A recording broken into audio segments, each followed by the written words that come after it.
hope you're having a lovely day. Hope I hope everyone's all good. I'm doing good myself. I I got addicted to Animal Crossing. I will tell you that. I have been playing the game for 3 days straight, and I don't know how to control my addiction. Was it 3 days? Right? 3 days?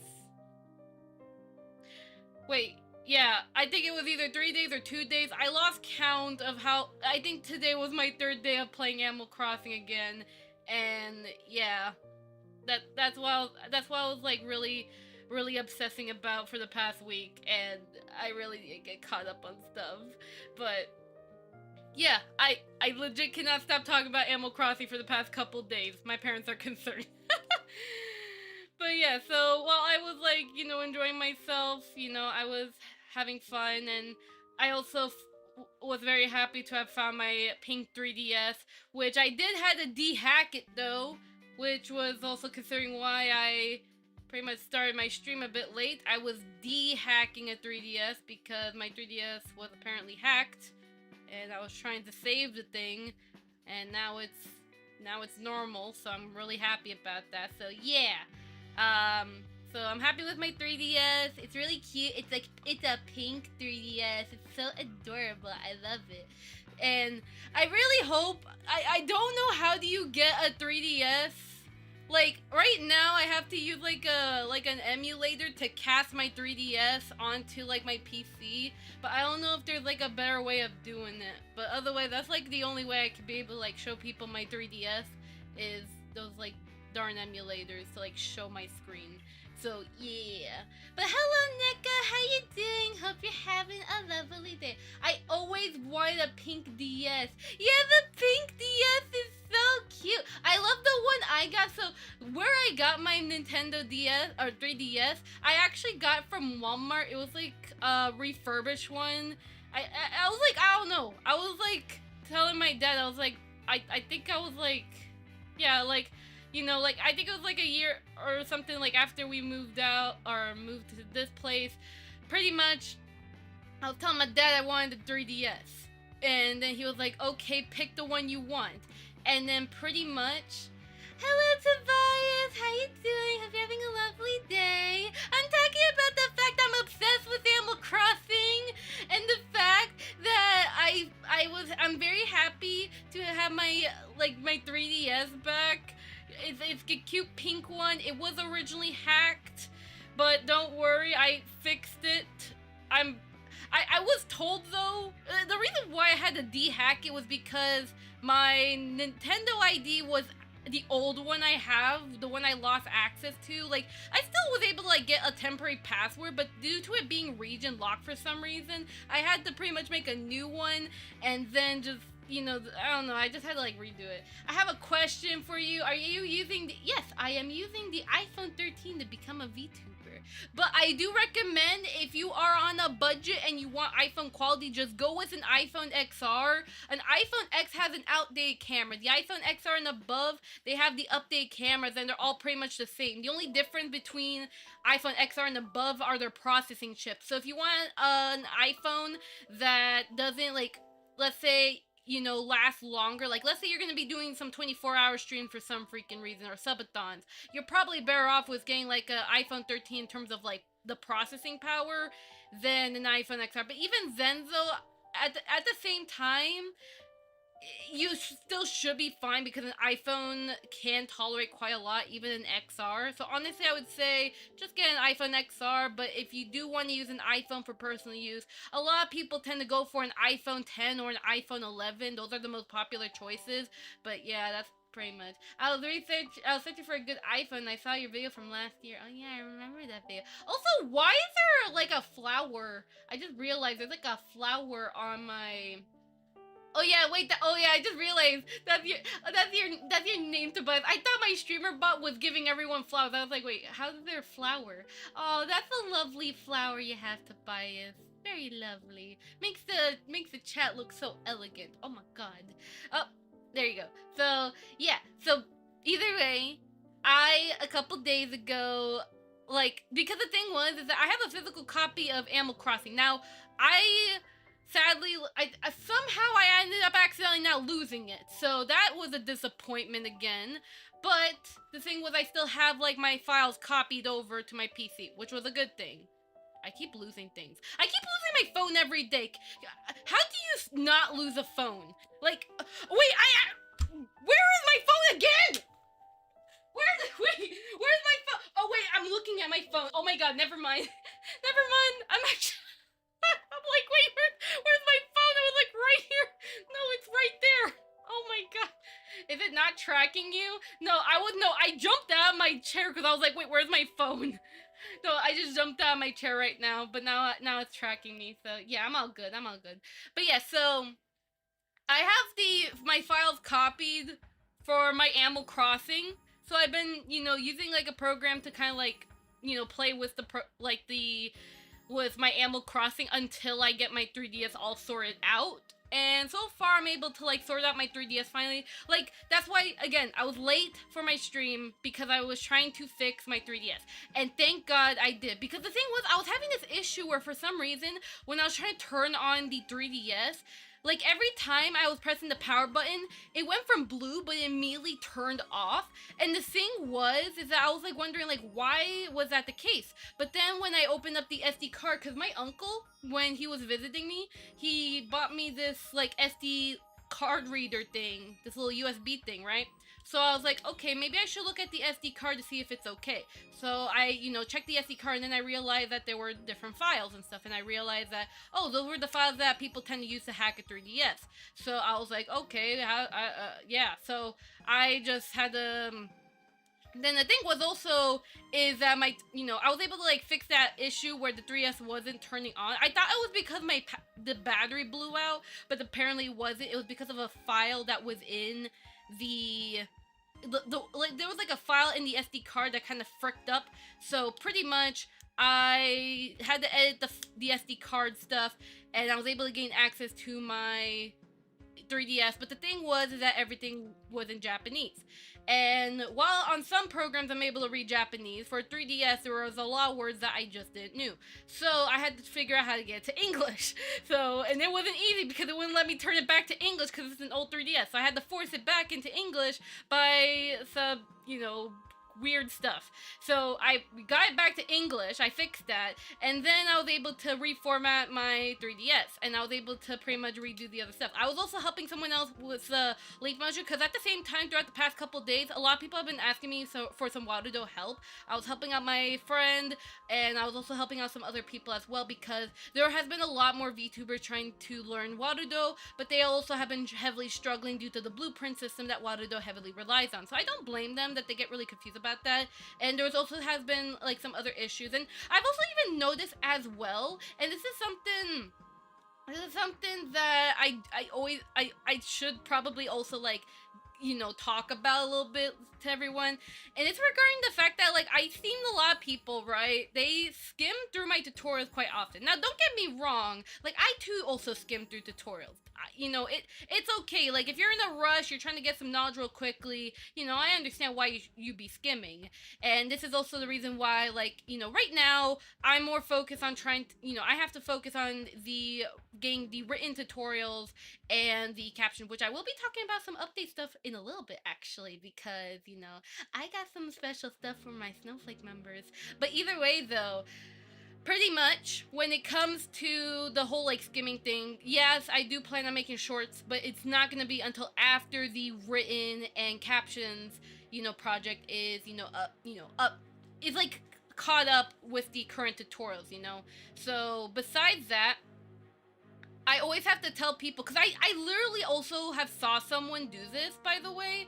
I saw someone, they were like, I was literally in the call and I saw how they were watching my Warudo tutorial, and I saw them immediately skimming through, and then the moment I saw them skimming through, even just a little bit, they started asking me questions like how to do this, how to do that, and I was like, the tutorial already explains that. And they're like, yeah, I know. And I'm like, but why are you even watching the tutorial? I'm literally right here. If you want me to personally teach you, I'm literally right here!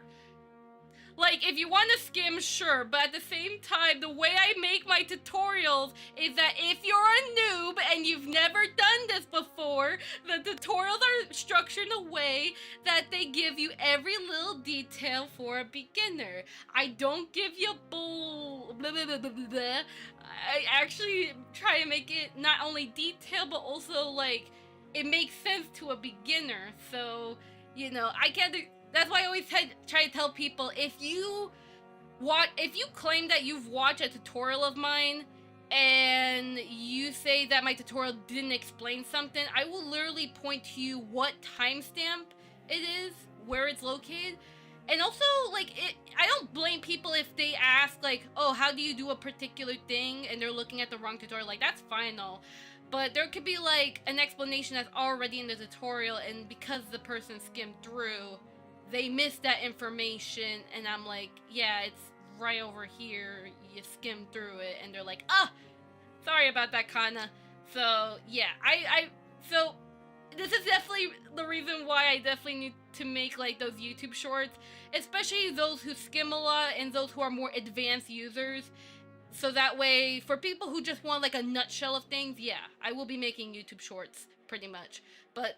Like I said, it's gonna be after I finish the captions and the written tutorial, so that way, like, right now, like, I want to make sure that each and every one of my tutorials, they have their captions. I can't say every single one of them because there are some tutorials that are outdated that I do want to remake before giving them captions. So if a tutorial has proper captions, that means it's up to date. But if a tutorial doesn't have proper captions, then that means it's outdated, and there's potentially a new tutorial that has proper captions and stuff like that.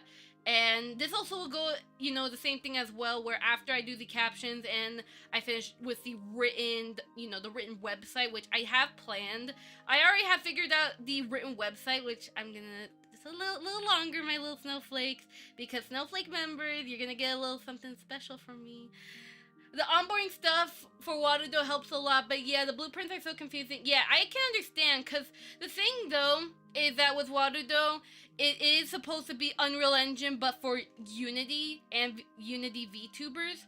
So I can understand why a lot of people, you know, again, people will use Vinyan, because Vinyan, on the other hand, while it does rely on nodes, it doesn't overly rely on nodes. So, for example, the tracking is done via components, not done via nodes. Now, eventually, Vinyan did say that they are going to have tracker nodes, but the thing is that regardless, though, Vinyan will still have it where the tracking will be done simple rather than being node reliant. While Warudo, on the other hand, the way Warudo is developed, and I can understand why people feel overwhelmed with Warudo, is because, again, Warudo is heavily more inspired to be the Unreal Engine, but Unity for VTubing.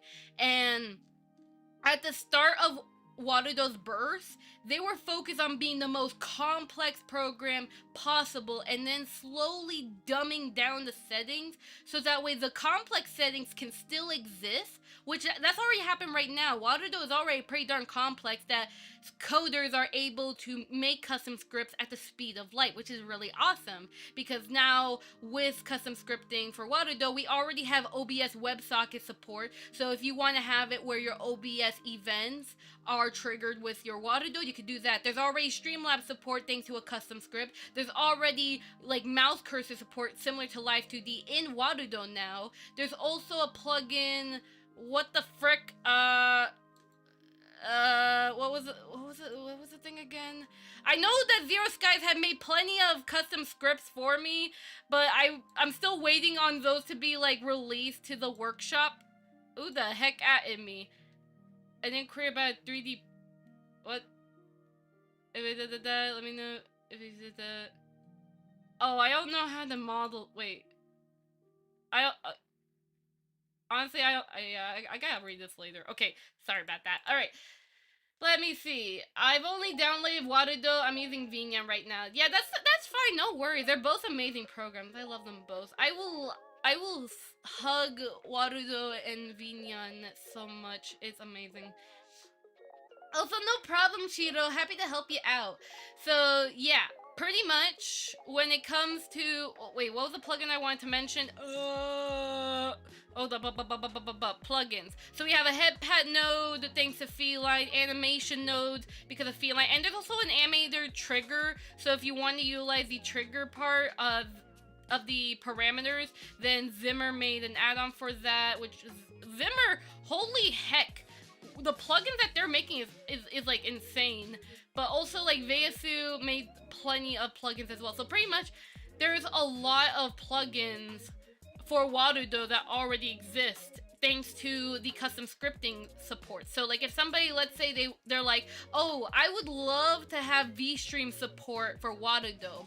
And if the dev of Warudo, Tiger, if he's unable to add the support, then someone else who has coding knowledge and knows how to, integrate the API VStream over to Warudo via WebSockets or something like that, then they're able to freaking do that because, that's literally possible if you know how to code. So, power of coding. So, yeah, that's at least the beauty of Warudo. And also, Vinyan does have custom scripting too. The system is done a little bit differently though, but again, the premise is quite about the same. I really need to learn about Vinyan's custom scripting, because I know a little bit about the custom scripting setup for Warudo, but now I want to learn the Vinyan's. I'm just trying to figure out the right time to learn it. I know there's the instruction that Suvi has posted, but I was also probably maybe gonna ask Suvi if I could probably get if she can remember a VOD that went over it so I can use it for studying purposes, but we'll have to see. I mean, there's an example plugin she sent, so I could probably test with that or something like that. But either way, pretty much though, yes, both Vinyan and Warudo do have plugin support, so I just want to make sure that's elaborated. But back to Warudo regarding the whole complex stuff. That's the thing, like I said, Warudo was made to be overly complex, and then now that it's been publicly released, now it's starting to slowly kind of dumb down in terms of first appearance? No. For when you see something for the first time. So pretty much Warudo right now is trying to slowly integrate what they had on blueprints, pretty much what people commonly ask for that are nodeless.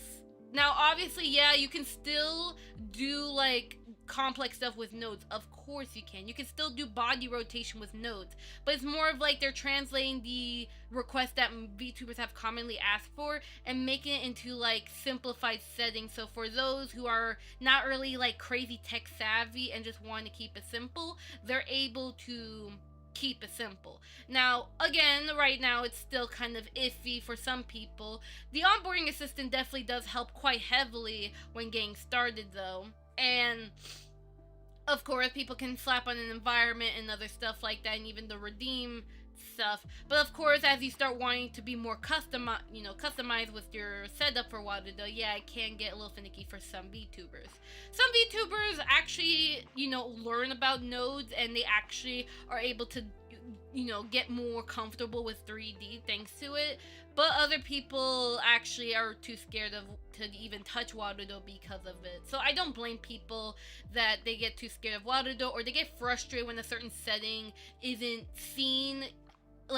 For example, a lot of people get easily angry about the fact that Warudo doesn't have an obvious setting for audio lip sync, when actually there is audio lip sync support in Warudo. I'm not even kidding when I tell you this.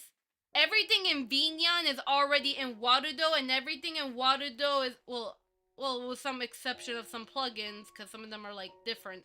But most of the stuff in Warudo, I guess depending on the context you put it, because there's some that are very exclusive to Warudo, but majority of the settings can work with Vinyan. Now, with the plugins that are exclusive to Warudo, you'll probably have to either ask Suvi to integrate it, or you'll have to make a custom plugin for whatever you're trying to go for. But most of the time, people tend to ask Suvi to integrate to Vinyan. So pretty much, whatever you do in Vinyan works in Warudo, vice versa. They can work with each other. Now, obviously, you can't really copy easily oh, here, I'm gonna export this file and just transfer my settings over. You can't do that. You have to manually do it. So keep that in mind. Thank you for making so many helpful tutorials. No problem, Kimali. Happy to help you out.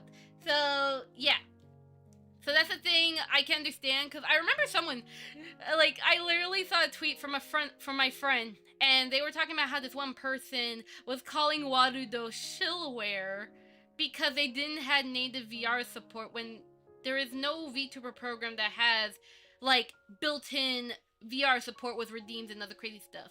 Now, obviously, I've mentioned before that Warudo and Vinyan both equally plan to integrate that support already, and Warudo already is integrating it, and they're kind of almost. I don't know how far along they are at it, but I will say it is functional. But it's not available yet to us, and we have to wait to see like what Tiger does. For Vinyan, I'm not exactly sure what's going on with Vinyan. I forgot what was the next update? I heard that the VR update was gonna be something that Suvi wanted to work on for Vinyan, but I'm not. I think there's something else. Oh yeah, that's right. I think it was like more of. Oh yeah, the wait node. Yeah, didn't that get released actually? No, it didn't get released. Yeah, so there's gonna be a wait node, so I could be able to make you guys a proper tutorial on how to do the water and slime redeem in Vinyan. Much more easier than how I usually teach it, because the original method to doing that is quite But now, when that update arrives, it's gonna be so much better. Believe me when I say that. Your water redeems will thank you very much. But, you know. But someone pretty much called Warudo shillware, and I know the person who said it, because you can easily. Oh, actually, you know what? I'm not gonna tell you guys how you see the message. I don't want you harassing the person. But either way, pretty much though, all I can say is that first of all, Oh my god. Whoa! Oh my god! Something just freaking fly in my face, and I had to punch my PC. No! Hold up. I have to clean my screen. I punched something. Oh no. Hold up. There was a freaking fly and I just punched it, and now it made a mark on my freaking monitor. Bruh. Oh, there it is. Thank you, frick. Ah! There you go. Now I have to clean the mess. No! Hold up. Clean up on aisle 12. Kana punched a bug on her computer. Also, Warudo does plan on having multiplayer support eventually. I'm not sure how they're gonna do it, but it's most likely gonna be a paid DLC. Like Vtube Studio! Sorry about that, I punched my computer. Okay, cleaned. Yeah, cleaned. Okay, that was a really strong punch too. Mwah. Anyways, okay. Woo. Please, no opening that door. Alright, sorry about that. My character just went all over the place. Okay, but yes. Awa. My queen is live. iPhone. My glasses are right here. Look at my glasses. You'll be able to tell this is where my tracking is at. Let me reset my tracking, honestly. But hi Hikari, how you doing? Hope you're having a lovely day. If you have any other 3D questions, feel free to ask right now, because I am literally live for the reason of answering all of y'all's questions regarding Warudo, Vinyan, 3D, Blender, Maya, Unity, stuff. So yeah. So whatever questions you guys got is the best time to ask them, and if you need me to demonstrate something to you, you should probably ask right now before I get yeeted later. So yeah. So pretty much Warudo does plan on the collab system, but again, I don't know when that's going to happen. But Tiger did mention that they wanted to do something similar to VTube Studios multiplayer, but Warudo. But again, because of how the servers will be handled, it'll most likely have to be a paid DLC for that. But I cannot really confirm if that will be happening, so keep that in mind. Hello, Villain of Legend. How you doing? Hope you're having a lovely day. Actually, 3D question. Would it be possible if I commissioned someone later to update the magical cloth physics with someone else? I have the blend. Oh, and I adore your model. It's so cute. You're really calling this cute? Really? Do I really look that cute? Tell me, do I really look this cute? Anyways. But yeah, so either way, it's a dirt face! It's supposed to look dumb! But yeah, see? Dumb! It's supposed to be dumb! Everyone like derpy cats, and I need to see Kana with cat. I am not gonna be your cat girl. I'm not gonna be anyone's cat girl. I'm not wearing cat ears. You can't force me. You cannot force me to freaking wear cat ears. But either way, though, yes, you can, of course. Hi, Damon. You can. Now, you have to talk to your modeler regarding sharing model files, because there are some modelers that are very uncomfortable with having someone else edit or even handling the model files. I understand why, because, you know, like, they don't want their work to be messed with. So definitely consult your modeler, see if they're able to do it. If not, if they can at least give you consent that you can be able to have someone else edit the model for you. I've noticed a lot of 3D VTubers sometimes can't forget that, where they'll ask someone else to edit the models and then the modeler actually gets pretty upset about that.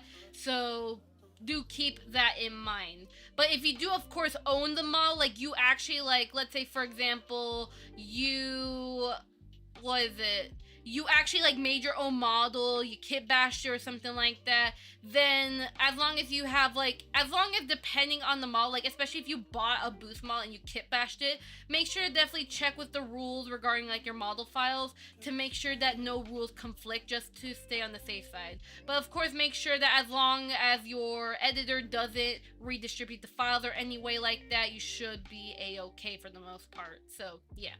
On the multiplayer question, is there an app that lets people... It's called Hamachi, so there is I think it's a Japanese tutorial. I don't know if Coco made an English tutorial. Coco is the Warudo moderator of the Discord server. I don't know if she has the tutorial, but if you're in the Warudo Discord server, you could tag her and ask if she can remember, like, the explanation in English on how to do that. But what you would do... This is also the same method that people who use VRoom do, so that way they can multiplayer. Like, you know, they have VC Face as their tracking, but they multiplayer with VRoom. So what you do is that you'll have one person and then yourself. You guys will be using Hamachi VPN to send the VMC data to each other. You will also have to share your model files, and this is regardless whether it's local multiplayer or even online multiplayer, like VR chat, for example. You have to share the model files. Now, for VR chat-wise and VTube Studio multiplayer, it's stored as a cache, which means that it's temporarily. So you'll temporarily see the model, and then after a certain amount of hours or minutes, it will get auto-deleted. Most likely 24 hours for the most part. The files will get deleted automatically. But even then, of course, if you ever collab with a hacker, then of course they can easily snatch your files very easily if they know what to do. But for the case of Hamachi, it's the same thing. You know, make sure you share your model files with someone that you trust, because you will have to share the physical model file, and then you also have to make sure that you both have Hamachi, you share the data, the VMC data over, making sure that both of your models, so you, like, let's say me and you were, wanting to do that, but locally, because Warudo doesn't have the multiplayer support. I have to give you my model, you have to give me your model, and pretty much I have to make sure that my Warudo setup has my model and your model there, while you have my model and your model in your Warudo setup as well. And then the with Hamachi, it'll transfer the VMC data, so that way on my setup I have my own tracking data, but I'm sharing the tracking data via VMC from Hamachi VPN to you, so that way you can receive that tracking, and then vice versa, you send me the tracking data over VMC through Hamachi VPN, and bada bing bada boom, that's how it would be done. That's the current method of doing multiplayer. And Warudo's able to do it because of the fact that you can have multiple characters. Now, if Vinyan by any chance, because Vinyan does have 4 VMC receivers, if Vinyan eventually, which I've talked with Suvi about, that, you know, we should probably have, like, an additional, like, added character, like, you know, you can add a VRM character, like, up to 3 probably, and pretty much, if Suvi were to add that, then pretty much Vinyan to an extent will be able to have multiplayer, but again, you'll have to use the Hamachi VPN method. Now, keep in mind though, the Hamachi VPN method is not really entirely safe, so do keep in mind to be very careful when using Hamachi VPN. Also, I think there was like a hacking situation that happened with Hamachi VPN before. Not sure about what happened there, but you know. But just keep in mind, just stay safe with Hamachi VPN though, and make sure you have an antivirus software just in case things go haywire. So, yeah. But eventually, you know, Warudo will probably, you know, when they're ready. Right now, they're more focused on trying to make Warudo, you know, more, like, user-friendly and making sure to integrate settings that are more obvious to the you know, the user. So, for example, the audio lip sync will eventually probably be a more, you know, visible setting because it's in the nodes. It's not just, you know, there's no nodeless version of it. It's in a node. So that's something to keep in mind about. So yeah, but we'll see what happens regarding Warudo in the multiplayer, and hopefully when regarding the multiplayer, it should be able to update very easily for future Warudo stuff, but you know, we can only see what will happen in regards to that. But it'll probably be quite a while until the multiplayer support even happened, just like VTube Studio, where VTube Studio, it took them a very long time until they can add multiplayer support because they had to make sure that, for the most part, VTube Studio was very stabilized in most of their settings. So Warudo, since it's much more complicated of a program, it's probably going to take some more time. But with how Tiger is updating at the speed of freaking light, I would have no doubt that maybe later this year we might get multiplayer support, or maybe next year. We don't know. Really depends on up to Tiger and what they want to do in regards to that. And also if the solution is even affordable to begin with. Like, even with the DLC, I cannot really fully confirm, you know, affordability. We'll have to see. So yeah, thanks for your explanation regarding the lip sync thing. Yeah, I actually even have an audio lip sync tutorial for Warudo, and it literally explains how to even set it up. So if you ever are curious about that, I have a tutorial that explains how to do it. Now, it may not be entirely accurate to an extent because there were some slight changes, but otherwise the premise of the guide literally exists. You could literally just look up Warudo audio lip sync. That's the first thing that you see. It's a tutorial that explains how to add audio lip sync. But I'll probably make an updated version so that way the explanation style is a little bit more accurate and provide some extra information, but we'll see how that goes. So yeah, really hoping the multiplayer support will come soon. Yeah, because I know a lot of people have been wanting to like multiplayer, like on one hand, yeah, I personally don't want to like multiplayer because I don't want people touching my model files in any way possible. You know, that's me. I'd rather just stick with Video Ninja or MultiV. Video Ninja personally, but I can understand why there are some people that still prefer actual multiplayer support, because there are people who don't mind sharing their model files and that they want to not only like have a more convenient way, because the thing is that when it comes to like actual multiplayer, not only can you be able to interact with the other person's avatar, which could be really cool, you know, nice for some crazy stuff, but also as well in terms of latency, it'll probably be a lot more better, and also transparency wise, especially if the character happens to be a green character and maybe red screen may not work out or anything like that. I can understand why, you know, having actual multiplayer in Warudo would be very, you know, highly demanded. You know, in terms of transparency, it'll be a lot more easier for the user in comparison with MultiV, which MultiV has very bad latency. Video Ninja relies on green screen, but actual Warudo multiplayer will probably give you the best quality. Also, like I said, interaction, so you can have that character be in an environment and you guys could be able to, I don't know, punch each other in the face and then the freaking confetti explosion just freaking happens with the contact node. Yeah, you could probably do something like that. I'm not sure how that's gonna work out though, but you know, hey, you could probably do something like that. We'll have to see how that's gonna work out with Warudo. But if VTube Studio has it where like you're able to interact with each other's models, so I'm pretty sure Tiger will find a way to make it so that way with the nodes, there's a way to like set it up or something like that. We'll see. I still wonder if there's like a way to like kind of like save like presets. I don't know, like something like multi-V where it's like, okay, you have like this like this room, right? And this room will be able to have like a blueprints that you can be able to like have it like shared blueprints or something like that. I'm not really sure actually.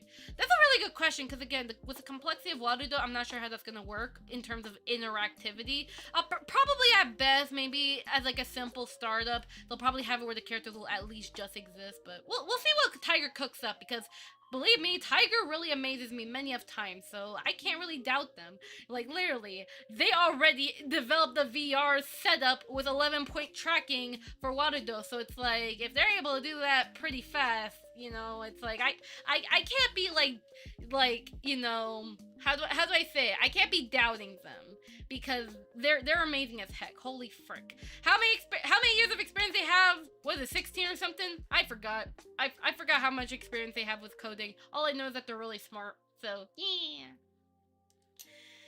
Whew, that was a lot of chatter. At the speed of light. I am really happy. Okay, so let me double check the Warudo server because I know there were some people chatting.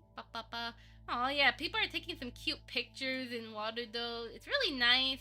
And someone's having issues with Final Fantasy. And I've also noticed a lot of people have been having issues with dynamic bones in Warudo. Now, the reason why I haven't made a dynamic bones tutorial, now eventually I do want to make a magical cloth tutorial, but I'm actually waiting for the V2 version of magical cloth to release before I make the tutorial. If V1 is still supported after V2, then I'll probably make a separate tutorial for V1 users, but otherwise though, I'll probably make the V2 one first when the update arrives. I will also say as well, because some people have asked me about Nilotune tutorials, I legally cannot make Nilotune tutorials due to the fact that the Nilotune shader is closed source, meaning I cannot be able to show the UI. Only the devs allowed to show the UI when they want to, but I legally cannot. Otherwise, I will get in trouble, and I don't want to do that. So I can't make the Nilotune tutorials. You'll have to only obtain the official Nilotune tutorials from Colin themselves, and if you need help, you have to talk to Colin if you struggle with Nilotune. And regarding Nilotune Warudo, again, either you talk to Colin about that or you talk to Tiger because I legally cannot be making tutorials about it. Or at least, if I want to make a tutorial, I have to ask Colin about it, at least in terms of Warudo Pro users, but even then, it's kind of pointless because not everyone is a Warudo Pro user, so I'd rather just have it where, like, Tiger explains how to do the whole Nilotune setup. So yeah. I'm working on my model right now, I can't wait to finish and be able to take pictures and stuff. Yeah, that sounds really cute. Yeah, pictures are really fun. Like, you could be able to, like, do some poses. Like, yeah, my hand's all broken or something like that.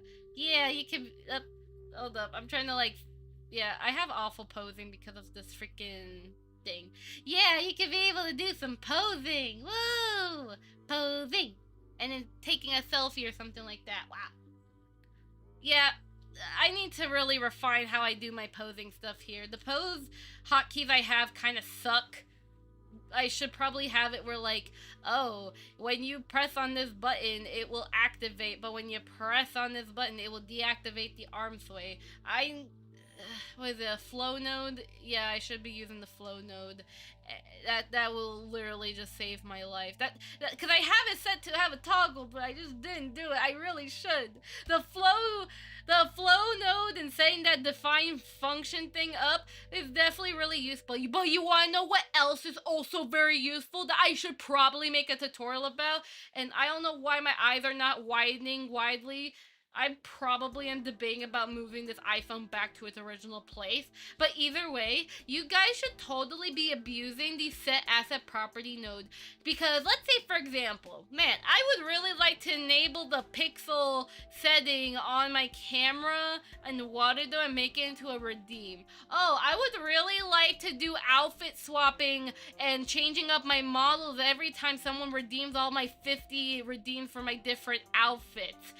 Oh, I would love to have it where I can turn into a chibi model or something like that. Well, actually, I mean, you actually don't need set asset property for that one. That one you just use set asset scale or something like that. But even then, though, like, I would like a setting where I could be able to toggle my IKs on and off. That's the set asset property. You can be able to toggle or change values and toggle values. Like, you can just go insane with set asset property. Think of it like anything you want to change as a toggle or redeem, whatever you want, use that node.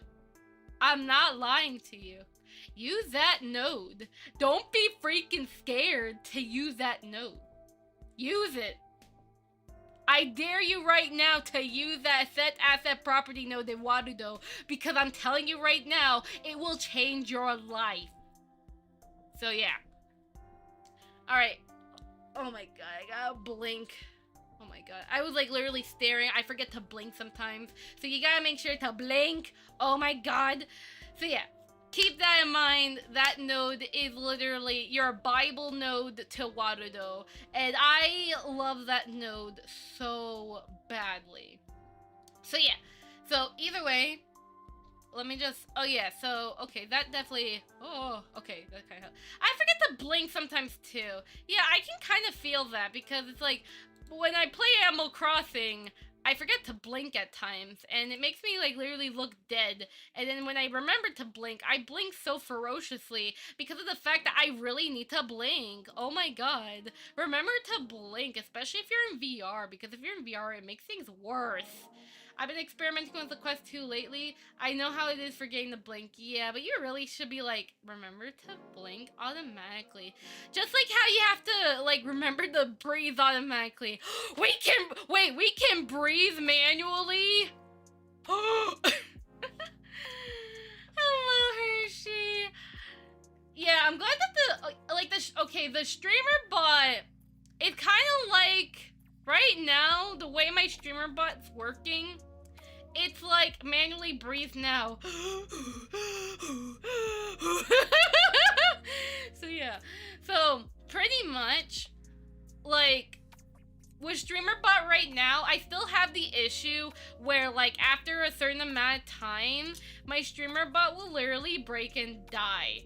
So right now, like, it's like how I did it when I was doing that Vinyam beta testing, where it has that quota limitation. And StreamerBot is still trying to figure that stuff out. Hopefully they eventually, like, they'll make a tweet about it letting people know it's fixed. But because Google takes their sweet time, we're gonna have to be waiting months to get a response regarding the quota extension. And that way, you know, so right now I'm just kind of suffering with StreamerBot. So I can only, like, activate my YouTube connection thing when I'm actually streaming. Otherwise, if I leave it on, it's literally going to, like, freaking just, you know, burn and die. And I just don't like that, you know? It's so sad though. I really hope that they fix it for StreamerBot, but till then I have to wait. But yeah, but I definitely look forward to the VR update, because I literally, like, okay, I had no idea the tweet, like, Tiger made a comment on my friend's post being like, hey, you know, someone called Warudo a very stupid word. And then Tiger was like, well, too bad, I am developing native VR support right now, and they leaked their freaking outfit at the same time. And you wanna know what I did? I retweeted that and leaked their outfit even further. They cannot hide from the truth that they have a new outfit. So if you see that tweet, you better tell Tiger that they have a beautiful outfit, because That outfit is now visible. But we have not seen the shoes yet. I don't know how the shoes look like, but hopefully Tiger will show us the shoes. I have an idea how it'll look like. You can literally look at like some other fan art they get, and you can pretty much get an idea what the shoes look like. They're like these sneakers. So, yeah. Oh shoot, I forgot. Of truth and justice. Yeah, so I pretty much not only spread the awareness of Tiger's new outfit on accident, but I also made sure that everyone is very clear and obvious that Warudo's having native VR support. The biggest update to any VR program. I mean, you can still argue that virtual motion capture it can be a VTuber program. Like, I mean, like, I think at one point I actually used virtual motion capture as just a VTuber program, like my sole program. Actually, no, it was Tracking World. Tracking World. Oh yeah, I remember cursing people out. Well, I wouldn't say actual cursing out. It was more of like me being sassy. This was at my first Twitch stream, actually. The first ever Twitch stream back in something 2021. I literally just started up my Twitch stream. I did not even say, like, I literally just started up. I had a freaking smug face on my model, and I was like, well, y'all want Twitch? Okay. So I don't know what to talk about. I was pretty much just showing around my room. I was like, hey, look at this chair. You see this chair? I'm gonna shove in the freaking floor.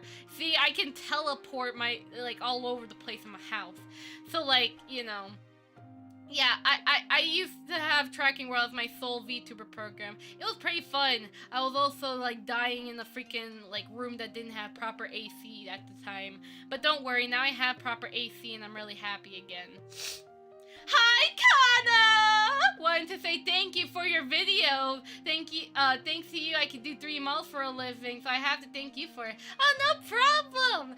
And again, keep at it with your passion. Keep cooking up the 3D models. Keep learning about Unity. Don't be afraid to try new things. I literally learned new things. I literally learned how to hack a 3DS and de-hack it. Yeah. And I also learned... Wait, what did I actually learn? I learned about a couple plugins, and I also learned some new bugs regarding Warudo that I know how to fix now. So I learned some new stuff.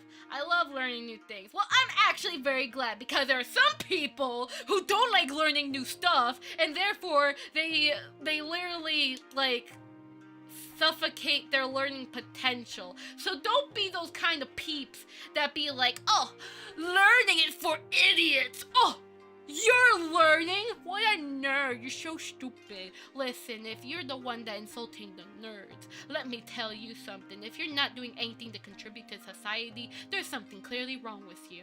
So, we all got a part in society. We gotta help each other out. So don't be calling people like nerds in a bad way, because nerds are awesome. Alright? Don't be afraid to learn, and even then, you've learned since you were a baby, so don't be like, oh, learning is for idiots. No, you also learn some new things, and you're gonna learn even more when you become 40 years old, so, Anyways. I love learning new things, but God, I hate Unity. How do I make a VTuber app in Godot? That's a problem. Actually, there is one program I could recommend to you. Now, again, it's, so there's not really a proper way in Godot due to the fact there is very lacking support for motion capture for, like mocap devices for Godot. Like, for example, there's no Leap Motion in Godot, there's no Rococo in Godot, there's no, I don't know about Steam VR in Godot. I think someone may have tried it, but I haven't heard anything about that. But there is a program you could check out called Vtuber. So, VPUB and then PR. So if it's Unreal, then I'm 110% in. So you could check out Vtuber. It is an open source VTuber program. You can, if you want to further develop it, or you want to help out the developer if they're still active. I don't know if they are active. Yes, that's how it's spelled. You can look it up. It was originally named OpenCFace GD, which is pretty much just a VTuber program that utilizes OpenCFace for the webcam tracking. But Vpupper is pretty much the renamed version. So if you want to have a VTuber program that is purely Godot, especially if you're a Linux user, yeah, that's the program you should go to. Now, again, there are, of course, limitations. You can't do the fancy redeems like Waterdo. You can't do, like... You just can't do too crazy stuff. Most of the stuff, if you want to go very crazy, you'll have to do some custom coding to do that. But it is still like a good program to take reference of, and it's open source too, so that way if you really want to look at the source code, you can literally look up the source code. Now, besides that, if you do want to do Unreal Engine, which Unreal Engine definitely has, now I understand why people want to do VTubing programs in Unreal Engine due to the fact that because of the previous CEO of Unity being so god-awful that they ruined the reputation of Unity and doing a lot of frick-ups. Now, the new CEO of Unity is kind of better. I think there were some mistakes that they made, but it's not as bad as the old CEO. It's kind of questionable on the new CEO because it's like, you know, it's like we're still kind of figuring things out, honestly. But with... I mean, at least I'll say the new CEO actually is kind of putting some effort into updating URP now. So I'll give it that, you know, but even then, yeah, it's kind of questionable with Unity now because of how god-awful the old CEO and also the old leaders as well pretty much fricked up Unity. The Iron Sword, I think Iron Sword... The ones that partnered with Unity before, I think they already left Unity already, so pretty much it's like all the bad guys pretty much left Unity, and now it's kind of like they're picking up the pieces, so yeah. Had to work and lurk, but I'm back. Hello, Shira, how you doing? So, if you want to do Unreal Engine, then I would recommend definitely looking into, like, virtual production related stuff. Now, there is a virtual production toolkit you can download, I believe for free, or was it paid? I forgot. But it's like a kit that you can get, so if you plan on utilizing Vive trackers for your VTuber sim, you could look into that. I'm pretty sure you can do it for free, obviously. There is, of course, a Discord server that I could recommend you if you want to join it. I could probably link in, you know, give it some love. So if you want to get some really good Unreal Engine support, like Unreal Engine assets or resources regarding how you can make your own VTuber program in Unreal Engine, I can send you that Discord link. But either way, you know, there is LiveLink, which is commonly used for VTubers who are starting off with Unreal Engine. LiveLink is pretty much like, you know, it's just the face tracker for iPhone related stuff. It's definitely really nice, but of course, you know, it's pretty much just having the default iPhone tracking, and the quality of LiveLink is no different from iFacial mocap. Well, with the exception that there is no like weight settings within. I'm pretty sure there is obviously a way to set that up. It could have been with Unreal Engine blueprints, but I cannot confirm as I haven't tried it.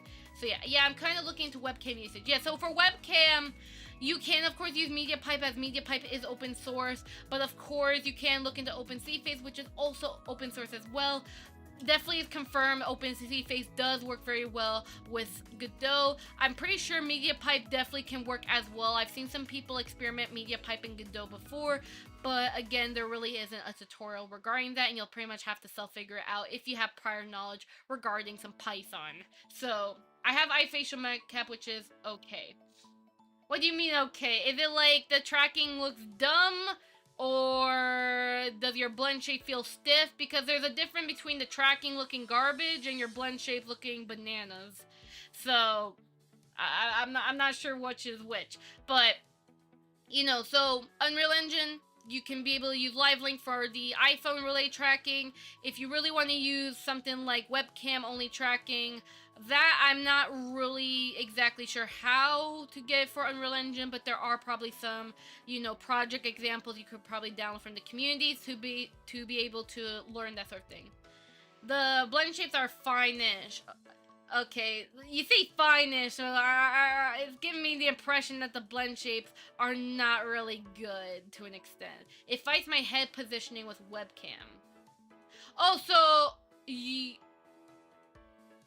Are you trying to, like, mix webcam head tracking, but iPhone face tracking? A lot of people tend to do that because they like the head range of a webcam, but they like the face tracking of an iPhone. My friends do it a lot. Fine, fine-ish. Okay, I see. That's understandable. I was about to say, like, you know, I was about to say, but, you know, if it's not finalized, then that's okay. Yes, that is very perfectly fine.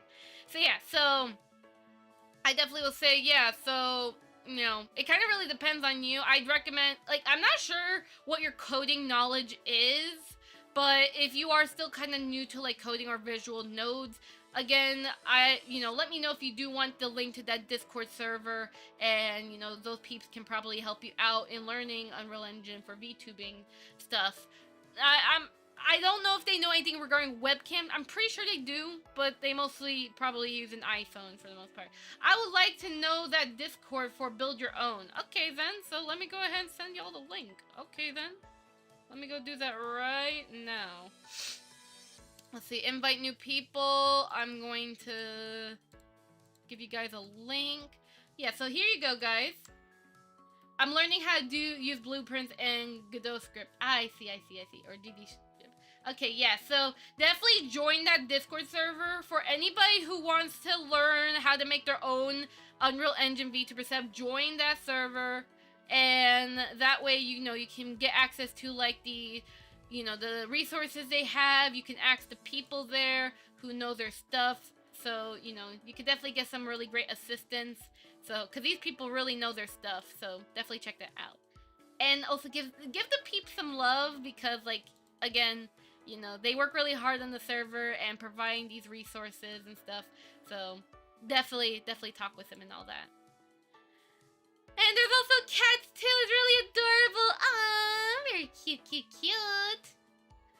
So yeah, so either way though, let me just move Discord out the way. Been using visual nodes since 2001 and antiquate phone system, and having to do Java and Python since 1998.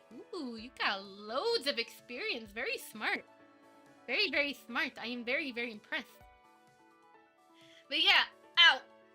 I just need my own hand. Ow. Alright, so yeah, so definitely, you know, it's definitely really nice, like, if you're someone who wants to get even more crazy. Now, again, on one hand, Waterdo is pretty much very insane already, because there's already custom scripting support, but of course, though, I can understand why people do. I'm old, I won't lie. Man, now I feel old. But, pretty much, I will say, while Waterdo, of course, is very powerful, it also, like, for those who are extremely crazily advanced, and especially know coding, to heart even, I can understand that, yeah, Waterdo may not suffice with them, because, again, if you're someone who codes and do their own thing, you probably will have your own preference with your own UI, you'll have your own preference regarding what exactly do you want, how things should function, what engine you should use, especially if you hate Unity, and so on. So, you know, don't feel afraid to make your own custom setup, and definitely show it off too, because the potential, like, because again, there was a time, you know, since I think it was around when VC stopped updating, there was a whole hype regarding VTubers building their own, you know, VTuber setup in Unreal Engine because of the fact that VC pretty much stopped updating, if I'm going to be honest. No offense to VC, I love ya, but people wanted to go more insane. And that's why there was, like, a rise in VTubers making their own custom setup because of that. And also for other reasons as well, because, you know, they want to hype up VTubing and show the potential of it, which honestly have went really insane. So, with that, definitely don't be afraid to try out, like, creating your own setup. It's definitely really worthwhile. You can learn new things about it. And of course, again, if you still prefer Waterdo, that's perfectly fine. I still like Waterdo. I like the custom scripts that come with it, and it's also just very, you know, it's just something that, like, I can introduce other VTubers to, because on one hand, I definitely would like to create my own VTuber program, probably just for myself, not like a public sort of thing, just kind of like a personal thing for, like, learning purposes and stuff like that. But even Zenzo, at the same time, I also wanted to stay on Waterdo for the sake of tutorials and teaching other people, because I don't want to make my own VTuber program and then people ask me, like, how do you do this in Waterdo, how do you do this in Vinyan? So I'd rather just stick with either Waterdo or Vinyan to avoid the, like oh, well, this is actually my own setup that I'm doing this. Now instead, because I'm using Waterdo, if people ask me about my setup and want something from it, I'm like, okay, this is the exact blueprint, copy it and just run away.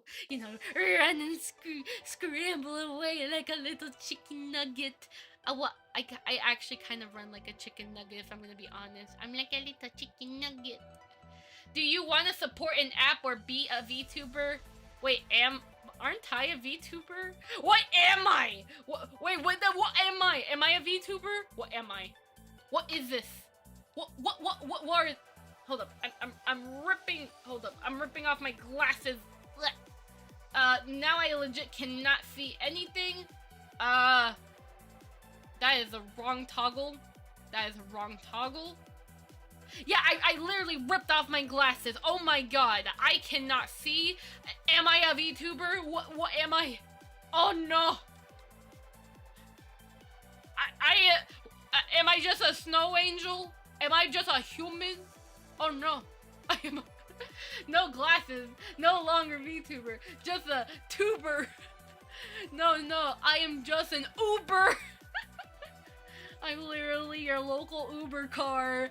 Beep, beep, beep. Alright, you gotta pay me $10 in tips, and your entire ride is gonna be $60 because of the freaking, 1 mile drive. Whoa, no glasses. Who is this person? Oh my god, it's me though. Glasses. No glasses. Wait, wait. That. Okay, I'm putting on my glasses, though that actually hurts my eyes. Uber! Yes, you're an Uber, I'm an Uber, we're all Uber. I'm going to Uber Eats and I'm ordering a chicken sandwich and I'm going to devour an Uber Eats car. And I'm going to take an Uber drive to Antarctica. So yeah. But pretty much, I definitely do love, messing with VTuber programs, though. Either I beta test them, or I just make tutorials about them. I just love supporting them any way possible because, just word of mouth. Pretty much, if you are someone that is, you're a developer, you want to make a VTuber program, because why not? It's Fizzy! How you doing, Fizzy? Fizzy! Fizzy! Fizzy! Fizzy! Fizzy! Fizzy! How you doing? Hope you're having a lovely day, Fizzy. Did you get something to eat? Did you hug your plushie? Did you make sure you had Did you make sure you drink some water? Which, speaking of which, I have a whole bottle. Oh yeah, that's right. I have my plasma appointment tomorrow. Well, it's fine though. I have a healthy body. I'll be able to donate pretty good. As long as I sleep properly tonight, I'll be able to donate plasma perfectly fine tomorrow. It's gonna be my last day before I take a freaking break because, I don't wanna overdo it, so I need to, I'm gonna be taking a break from donating plasma, and depending on how things go, then I could be able to donate again. But yeah, donating plasma. Waterdo lets you have a better grasp on concepts that you can transfer, making your own custom environment in most engines, be it Unity or Unreal. Exactly! Literally, Tiger even said that they pretty much want Waterdo to be a game engine, a game engine for VTubers, pretty much. So that's the reason why, when you look at the blueprints, they literally have the actual correct, the actual terminology that Unity, game dev users would use. Because it's literally right there. Even I learned stuff. And, it's definitely really cool of what you can do with Waterdo. It's just really amazing. And I just love it. And, as you get more advanced with Waterdo, you eventually want to do some custom coding stuff, which I see people who never have done custom coding before, and once they learn how to do the nodes, they eventually get into custom coding, and I see them doing the most insane stuff, and I'm like, you go, holy frick, it's gorgeous. Keep up the good work. Don't stop. Don't stop cooking at Waterdo. Keep going. Eventually, we're gonna have eventually a whole, like, freaking novel RPG game made entirely in Warudo. And everyone, like, it could be like a whole scene set up where, like, a VTuber just ports them all there, and they'll be like, hey, how you doing? Today we're gonna go McDonald's. What, you're trying to flirt with me? Oh, well, you know what? Drop kicks you. We're not going to McDonald's anymore. I'm taking my rear end to freaking Wendy's, and you're not coming with me. Goodbye, and remember, don't flirt with people you don't know. I don't know. I just like that. I don't know. That's just something some crazy thought I had in my freaking brain cells. But yeah, I mean, you can literally, I mean, if you want to, I mean, someone literally made a whole freaking blueprint where they're streaming, right? And they have a whole freaking train animation hitting their avatar on a train, like freaking railroad appears, freaking train going after their model, freaking yeeting their model, and freaking a whole explosion. Then the freaking wall of the environment freaking like has a freaking hole in it. Like, you could go insane if you want to, and maybe you could take that into inspiration, or maybe you could have it where your character is stuck in a rocket ship and freaking flying across the sky and then crashing down in the water and freaking exploding or something like that.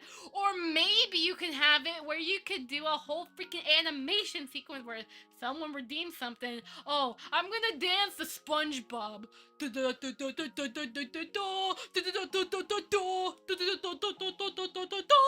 Okay. You can go insane with Warudo. Same thing with Vinyan, because Suvi has like a redeem where her character will literally get snatched into a rocket flying into the sky, and she goes, yeah, it's adorable.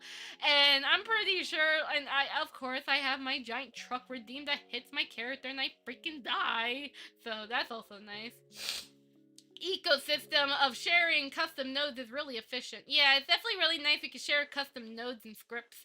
Also, even props as well, because it's like, you know, hey, I want to share with you guys a pipe bomb.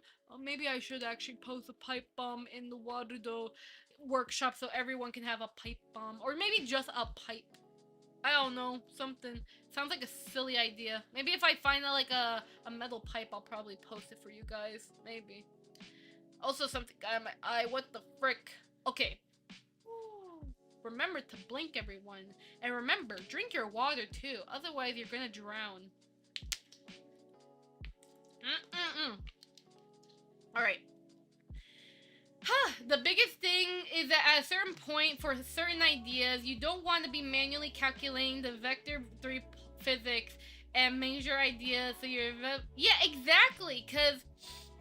on one hand, yes, like, all the, like, Unity, like, all the Unity-related, like, terms are, like, you know, and functions are pretty much in the form of nodes in Warudo, but also, on the other hand as well, if you're trying to make, like, a certain function more convenient, like, let's say, for example, the way I'm doing the chromatic blend shape for my model.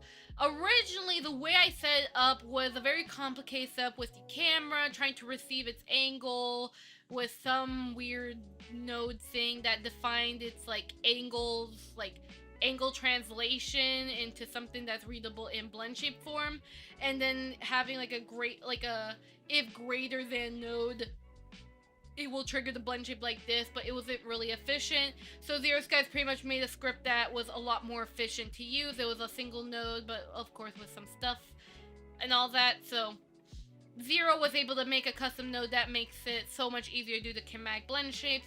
Also, the movement node as well was definitely, like, I think the movement node originally what I had was like, I mean, Yeah, it was like pretty much all done natively with Warudo, but eventually, because of how I wanted it to function, Zero Skies pretty much made a custom script and utilized Feline's nodes along with someone else's nodes in order to make it so that way the movement graph I have in Warudo will look much more higher quality and feels much more like a game. Obviously, because we can't utilize blend trees because Warudo doesn't have proper support for them, you can, of course, use blend trees within your avatar, but if you're going to share the node with someone else, you really cannot do that.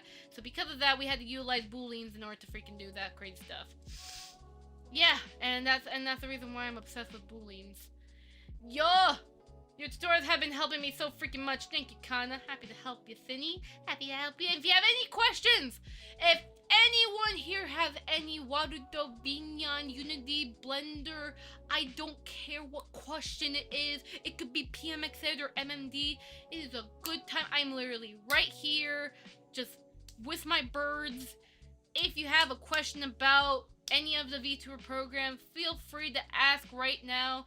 I'm literally giving, this is the perfect stream to ask the 3D questions, so that way you can be able to enhance your work. If there is a blueprint that you want me to just give out with a very smug face, like this, I like, you want me to look like this and I give you a blueprint, then I'll be like, yeah, here you go, here's a freaking setup for you, and here's a tutorial yoinked at you, and there you go. I hope you learned something. I hope you keep learning, because if you stop learning, I'm gonna question the meaning of life again, and you don't want me to question the meaning of life, okay? So yeah, so definitely make sure you keep on learning my pineapple snowflakes. That sounds like a cute name, honestly. Oh yeah, speaking of which though, I can't believe I've gone... Oh. No. No. Rat, I am going to drop kick you. You stop sheeting. Okay, no heating. No. Fizzy? Actually, that is a good question. Do I still have my beautiful amount of points? I'm more rich than any of y'all! I got 108,000 points. Fight me if you dare. I am so rich. Oh wah, oh wah, oh wah. Maybe one day I'll reach 1 million. That tells me something. So yeah. But either way though, hold up. Oh my god, I'm starting to get a little congested. Oh wah, oh wah, oh wah, oh wah.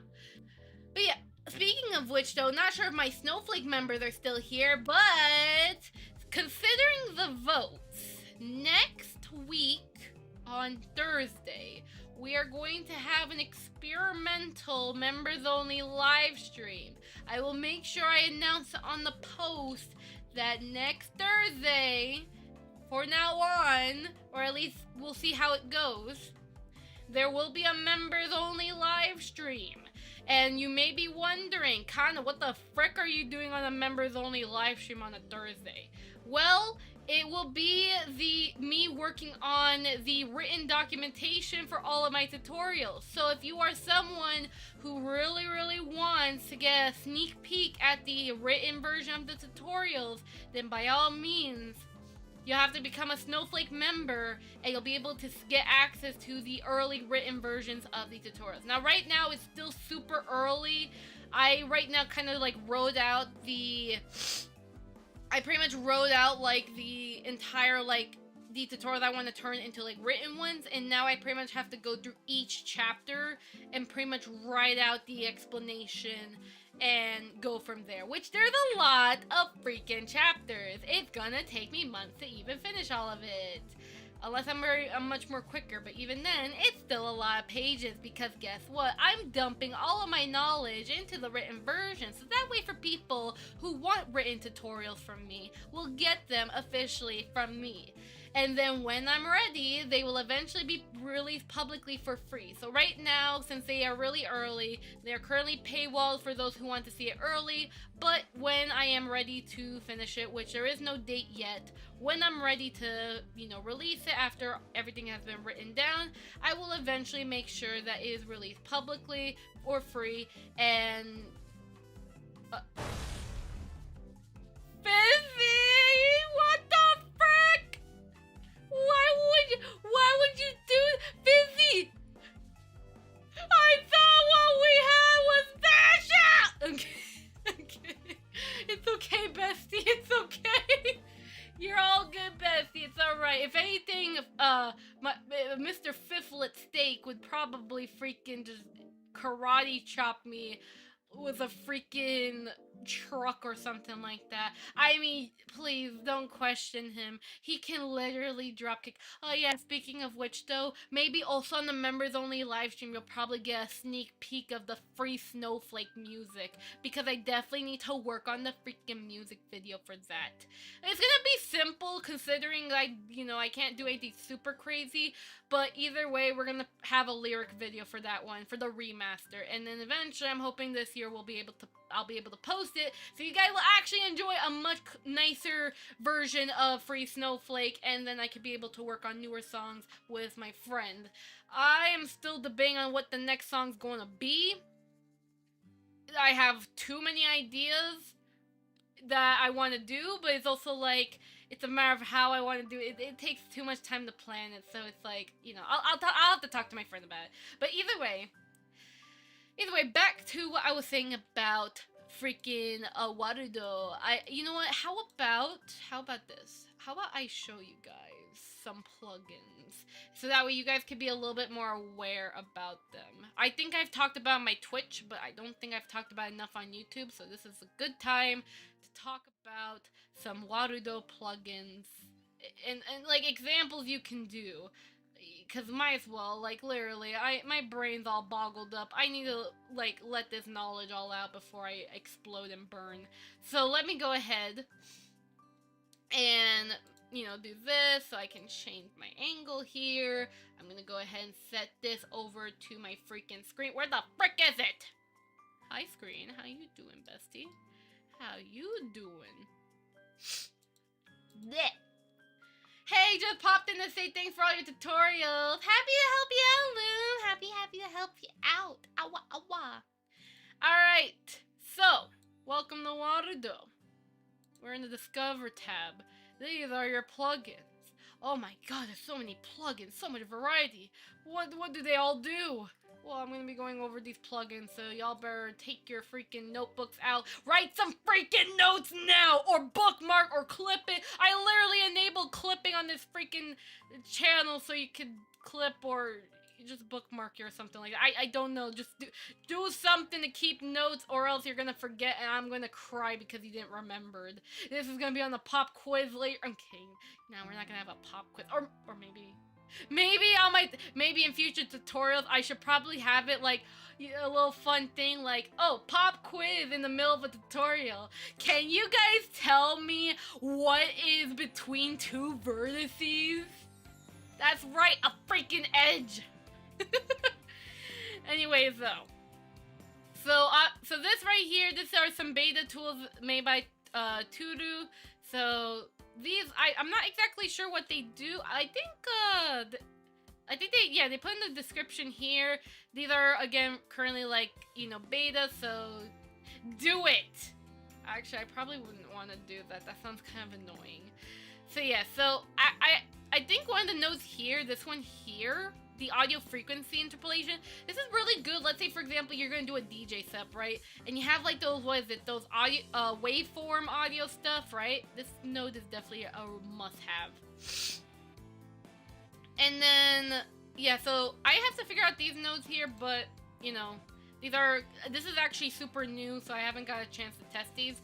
But here we got Streamlabs support, so if anybody here who is a Streamlabs user, you can actually have access to receiving the Streamlabs donation and then the merge. You'll have to access these settings over here and connect your Streamlabs API token, just like how you would do on Streamer Bot, but there's that. If I don't know if they can be able to do a stream elements integration, nor is that really necessary, to be honest. I'm not sure, but I guess if Zimmer is able to do Streamlabs, maybe they might be considering to do Stream Elements. We'll never know. All I can say is give them some love. So, event timelines. This is to replicate Unreal Engine's timeline nodes. This is really beneficial if, let's say, you want to have a freaking timeline. This is good for, like, if you want to utilize Warudo for, like, keyframe related stuff to an extent. It's not really like a, oh, it's an actual animation thing. No, it's more of like a, oh, you can kind of like, oh, well, I guess to an extent you're kind of keyframing if you think about it. But let's say, for example, like, okay, I'm doing some crazy MMD dancing, and I want it where at this freaking frame, I have confetti just tossing, and it'll always hit the freaking confetti at this frame every single time. That's literally the benefit of these nodes here. So they're just like Unreal Engine's nodes, really awesome. Definitely check them out.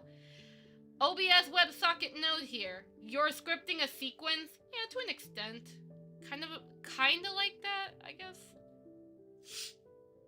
If you mess with Unreal Engine's timeline node or something like that, it's pretty much that. Pretty much. I'm not sure what it exactly does, but I literally explain what it literally does, but I don't know how it would actually function. But from what I've read, that's what it's supposed to kind of do. OBS WebSocket event nodes. If you're someone who has it, let's say, for example, if I were to change my scene, I want it where my freaking camera is going to change positions. Or, oh, I want it where if I were to, let's say, what is it actually? What's their full list here?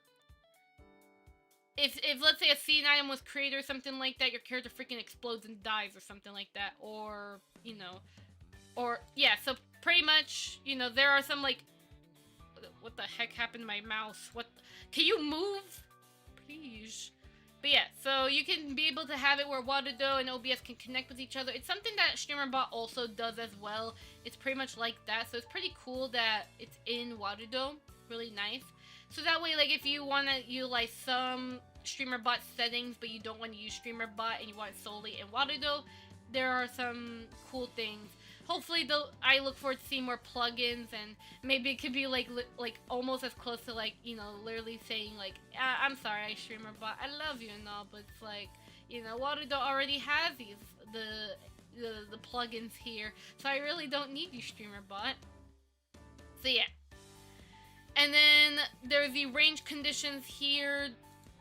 From what they've said, this one I still don't know yet, but I would probably say something like, if you want, or like, I guess certain conditions, like maybe for bits, for example, right? Like, oh, at this certain range with how my bits are redeemed, these things could probably be very beneficial regarding, like, range-related stuff. So, I say that, an example case like bits, you're trying to be very specific about it, could be a good example. But again, it really kind of depends on what you're exactly trying to do. But this is, like, good for, like, value-wise, you just want to set up a range.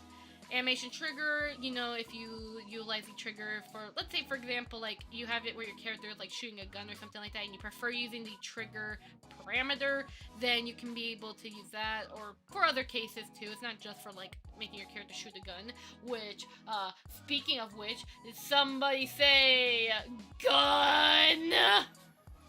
Awa. That's right, frick, I have a freaking gun! Ah!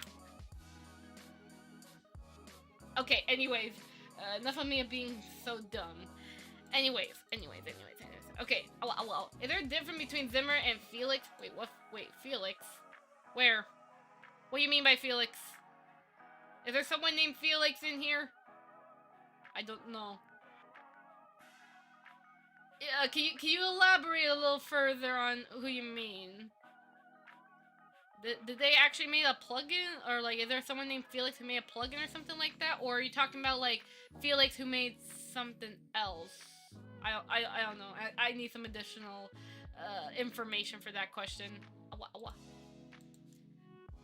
Alright, let's see here. So, there's these slider nodes here as well, and from what I pretty much they're pretty much like if you don't like to input your values, there's pretty much just a slider version of it.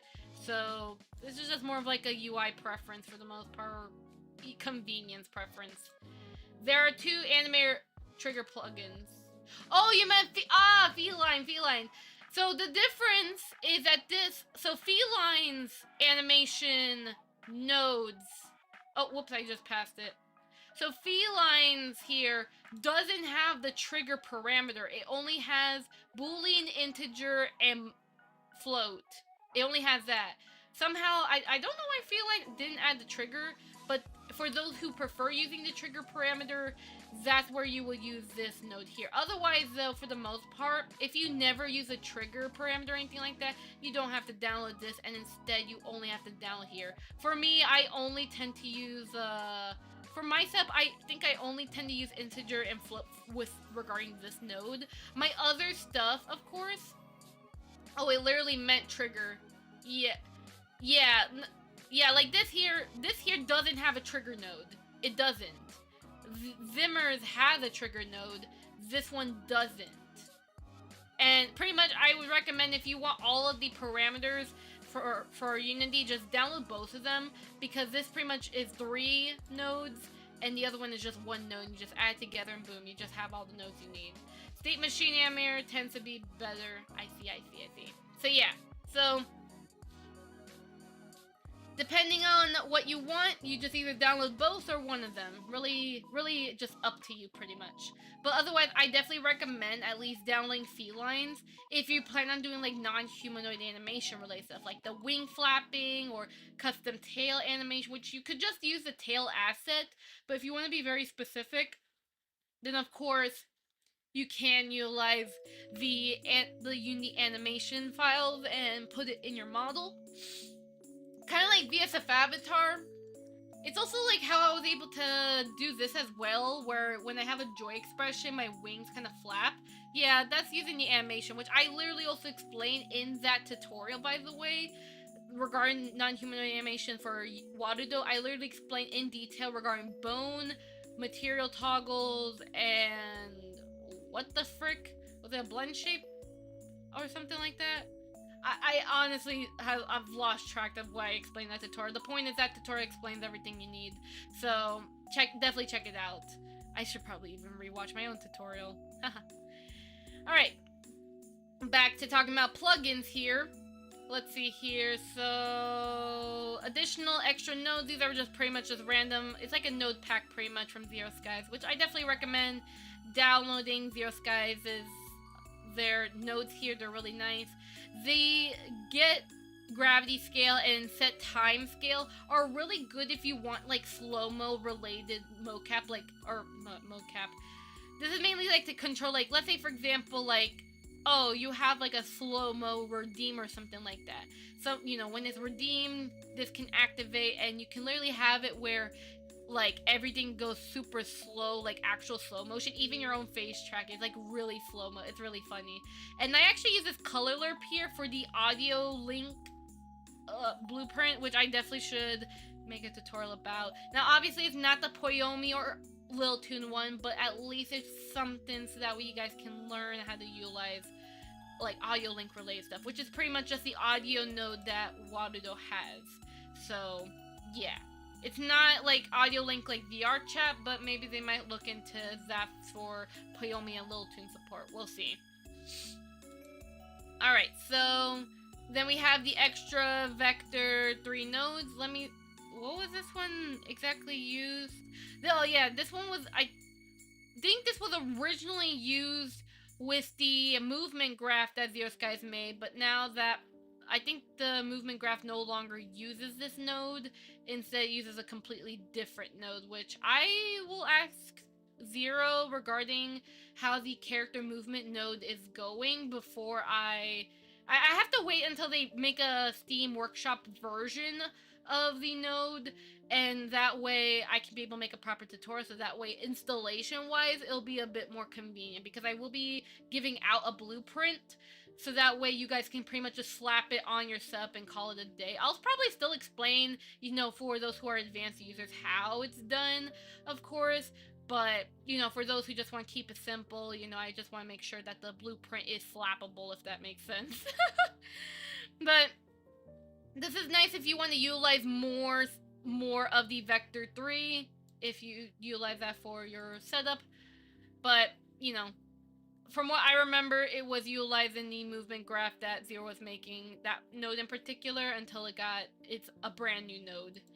This one over here, extra mass, this is more for like if you plan on utilizing some mass in your blueprints, you know, especially if you want some. I've seen someone, they were trying to make it so like they have this little like the animal plushie in Warudo spin around them, but at like a very specific way. So I think they use like default Warudo's nodes, but these are definitely nice if you want like that extra mass ability, you know, if you want to be very specific on how you want your stuff to be, and also more accurate too. So this is definitely really nice. Yeah, none of these are using the movement graph that Zero provide or any of the blueprints I have, but definitely still nice to take a look at. Move position nodes, these are perfect if you want to be able to have like VTube Studio like tracking. So you know how like you know, there's a mouse tracking in VTube Studio. This pretty much replicates exactly that. Again, I can understand this can look a little complicated, which I will eventually make a tutorial, like a blueprint, so that way you guys can be able to, again, download it and just slap it on your characters, call it a day, but I'll also explain for technical users how it's all done. And also, hello Sunlight, how you doing? Hope you're having a lovely day. I'm going over Warudo plugins because, you know, I want to spread awareness about these plugins. Yeah, Warudo, huh? Is that your name, Sunlight? I thought that's your name. Right? Please let me know if I'm saying your name wrong. Please let me know. Moving average nodes. I don't remember what this was. Yep. Okay. Hi, Sunlight. How you doing? Let's see. I believe they list examples. No, they did not list. They did not list examples.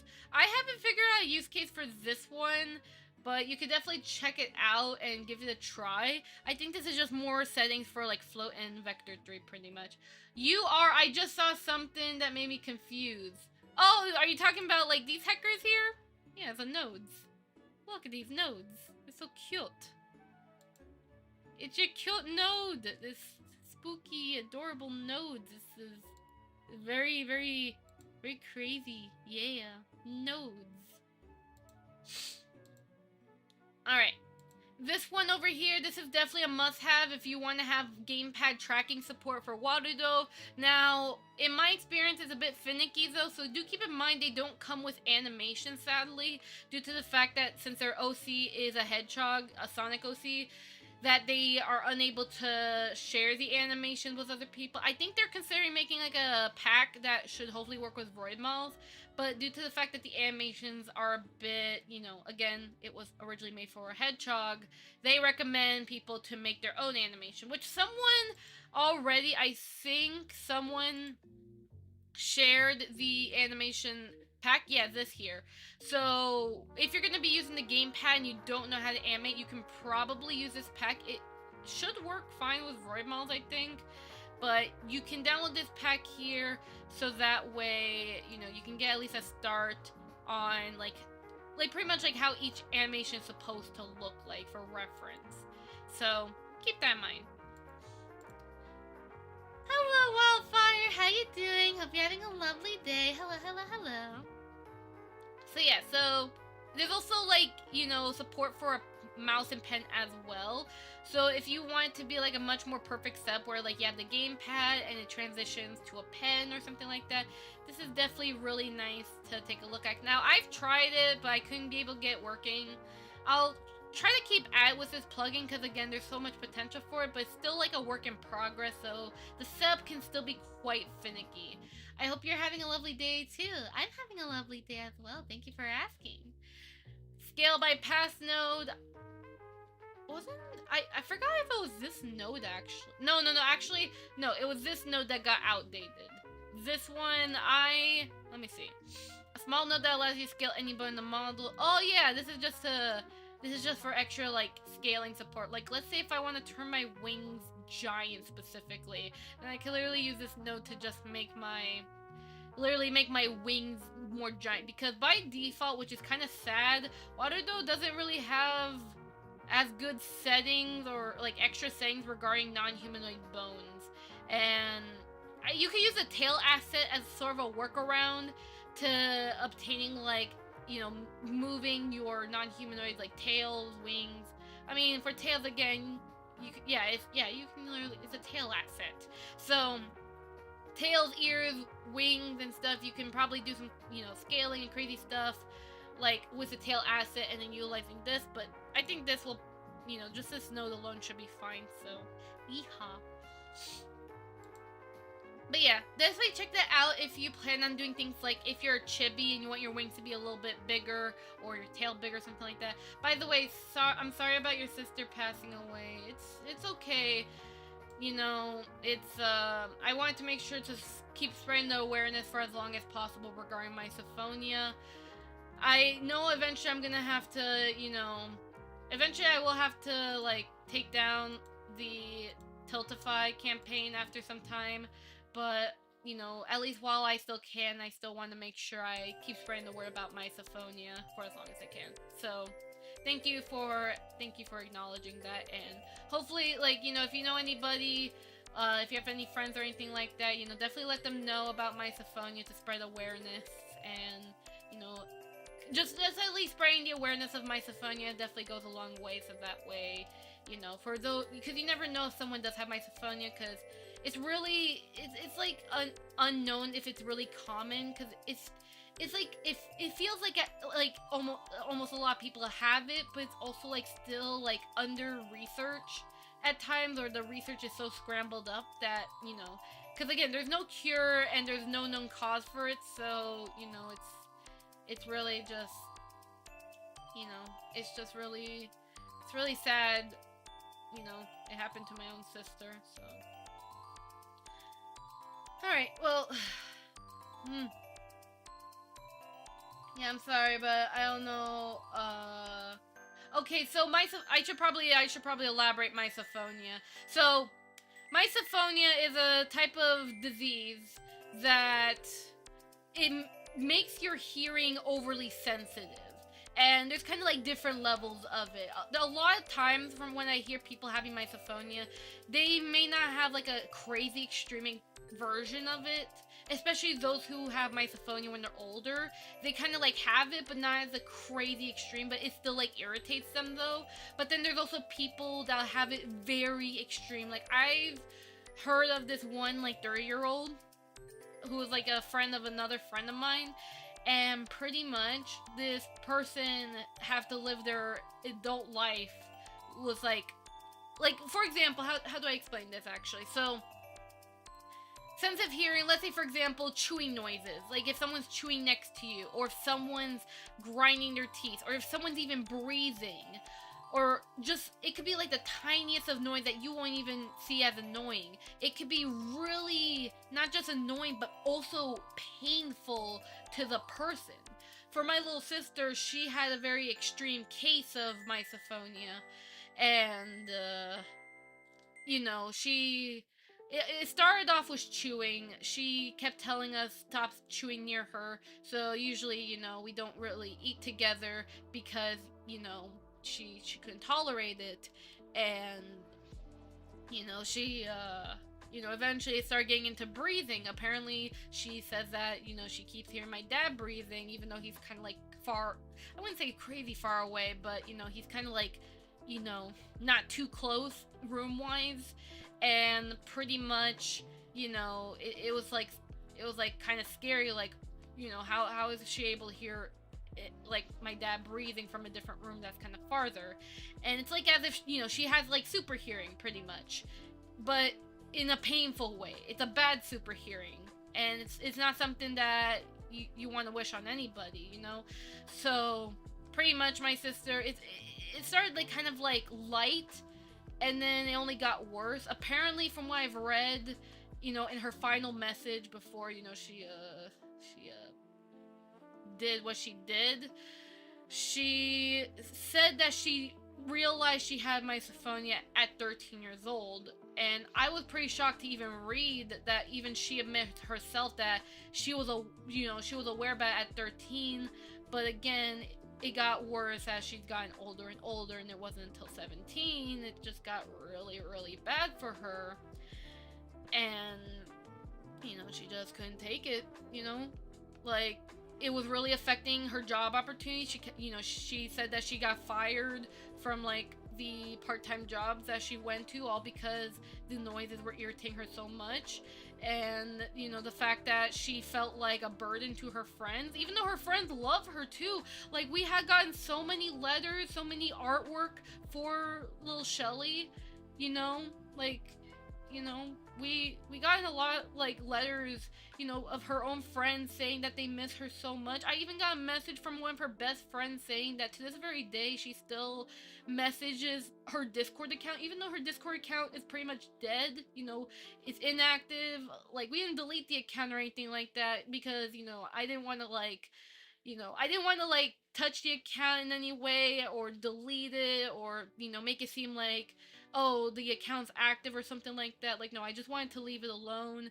But when the friend told me that she was always messaging her every day, even though, despite her not messaging back because she's gone, it really, really, really hurt. It really, like, it's just like, it was kind of sad. But yeah.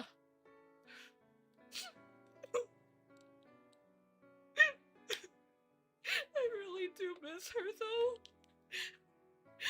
I really wish that she didn't do what she did, though. And it's really sad that misophonia had to exist because there's a lot of kids that suffer from it.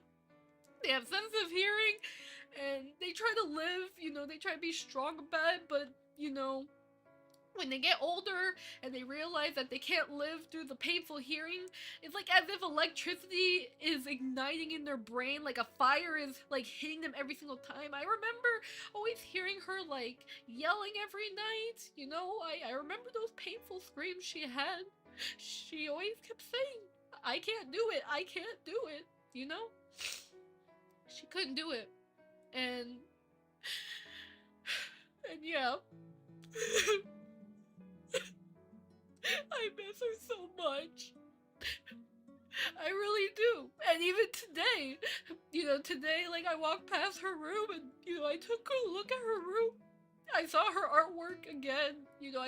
I took time out of my day. I took my afternoon.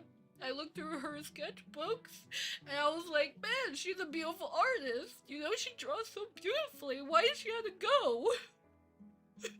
She has so much skills and potential, but misophonia pretty much took my sister away.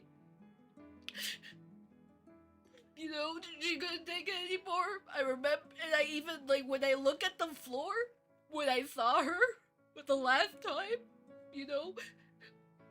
it was just heartbreaking. Like, I'm like, I'm in the room, it may look beautiful, we have a portrait of her, it has a beautiful bow, flowers, we put portraits of her art everywhere, we put candles, we leave her room the way it is, we preserve everything, we don't touch it, unless we want to, like, look at her art and admire her beauty.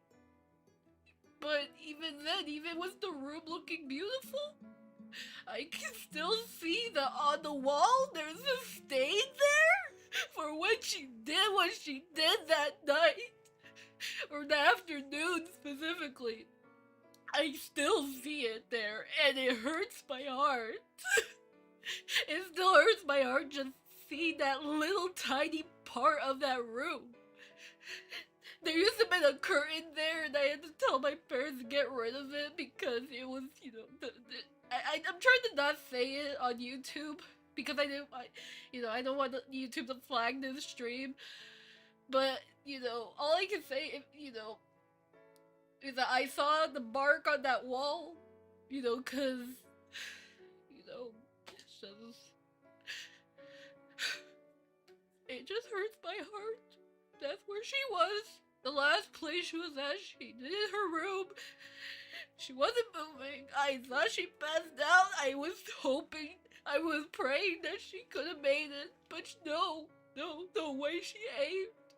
She did what she did. She didn't want to continue. She didn't want to continue. I miss my baby sister.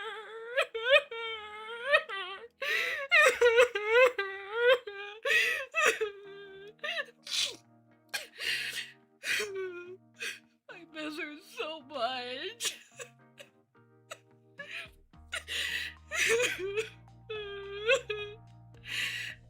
And I'm very sorry for crying right now. I deeply apologize. I deeply apologize. But I hope, you know, what I told you about misophonia, the fact it's like super hearing, the fact that, you know, the fact that there are kids out there with misophonia, and you always wonder what's gonna happen to them in the future. Are they able to tolerate? Are they able to live fulfilling lives? Or are they just gonna end up, you know, doing what my sister did, not wanting to continue anymore?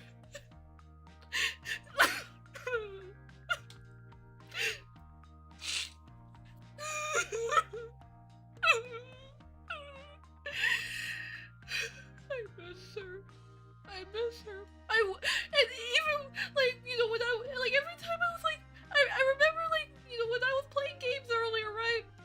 I always kept asking myself, too. I was like, would it be cool if I could be able to, like, show little Shelly in this game, you know, because we used to play when we were younger, you know, she would have loved to have played the game with me if she was still here, you know? It would have been so nice if we could have, like, bonded again. But, you know, it's too late. I can't be with her anymore. And that's just, you know, the living has to freaking suffer. That's just how it is. I still have that void in my heart. It really hurts. I'm still gonna be strong for her, but, you know, it still hurts this very day. You know, I'm glad at least you know, I've gotten over my night terrors, because, you know, I had night terrors actually, like, for, like, about a week and a half, because I couldn't stop visioning that event. You know, I had a hard time, you know, sleeping. I just kept waking up, crying. You know, at least I'm able to manage that, but even then, the void is still there. I'm still gonna have moments like this where I'm just gonna break down crying. I still want to spread the awareness of misophonia, but it also hurts explaining about what happened to my little sister, because it really does hurt. It really does hurt. I wish nothing but the best for her, and I hope she's safe wherever she's at. I don't know what happens after death, but I hope where she's at, it's beautiful. I hope she's taken care of and she's happy and free. I do wish there was a cure. I really wish, or at least an answer on how misophonia is caused, you know? Was it really like nerves? Like, was it really like a birth defect or something like that? Was it just something that she developed due to environment? Like, I don't know. Nobody knows right now. But I do look forward to the day there's a cure for misophonia, or at least an answer at best. Because, you know, the research for misophonia is so little, no one talks about it as much. But, you know, it's just so sad. It even hurts too, like, after what happened to little Shelly, the fact that I ended up finding a research paper talking about, you know, the rates for those with misophonia when they themselves, I can't believe I was shocked to even realize that the age group that my sister was in, that she was literally in the average, like around like those her age with misophonia, they just want to leave. It's crazy. I really hope people keep spreading the word about misophonia, and I really hope that those with misophonia, I hope that they can find the help they need.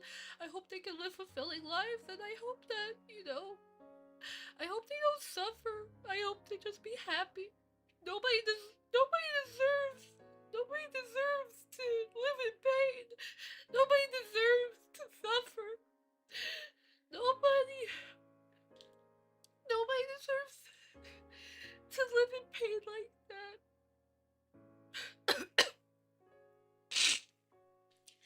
I need to clean my face off right now. Let me just turn off my tracking real quickly. Just give me a moment.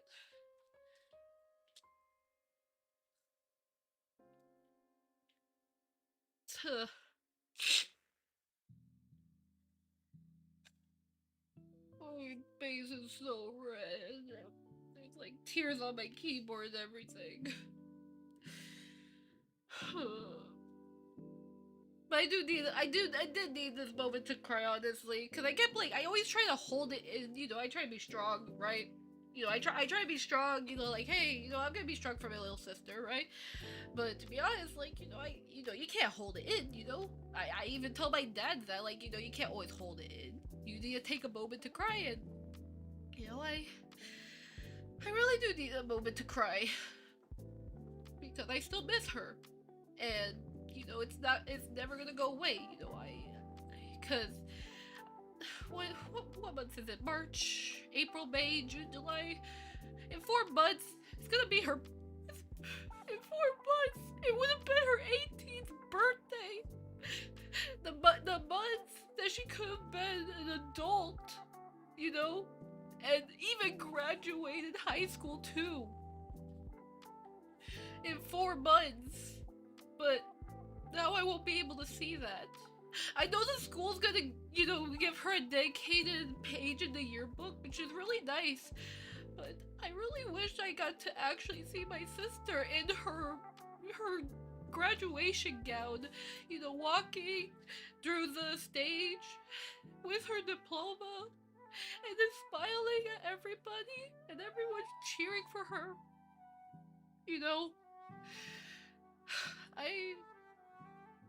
I really wish I saw her with her gown, but I'm only just going to see a picture of her. But at least she'll be getting her in the yearbook, and she'll get her diploma. We'll put it next to her picture, and right now her urn is in the middle of the living room right now, because every morning we say good morning to her and all that, and then in her actual bedroom when she left, we have her beautiful pictures everywhere there. So, we just wanted to make sure that our little Shelly was all around the house, so yeah. If I had to guess, I think it would be caused by damaging eardrum and then failing to be healing because sensitive to loud noises. I honestly don't know how it happened. That's the thing. There's a lot of theories, even my older sister, because my older sister, she's in the medical industry, and even she, she has theories herself, but she can't get an answer either because again, she's doing studying for family related stuff, for women having children. That's her specialty, and she doesn't know much on the eardrum related stuff. She'll still do research, of course, because again, she still needs to learn the human body. But again, she has her theories, but at the same time, nobody knows the answer. That's just the sad part. I wish there was an answer. I wish there was a cure. I wish there was just some way to help these people out, because misophonia needs to be known. These people need help. They need to be noticed, heard, helped.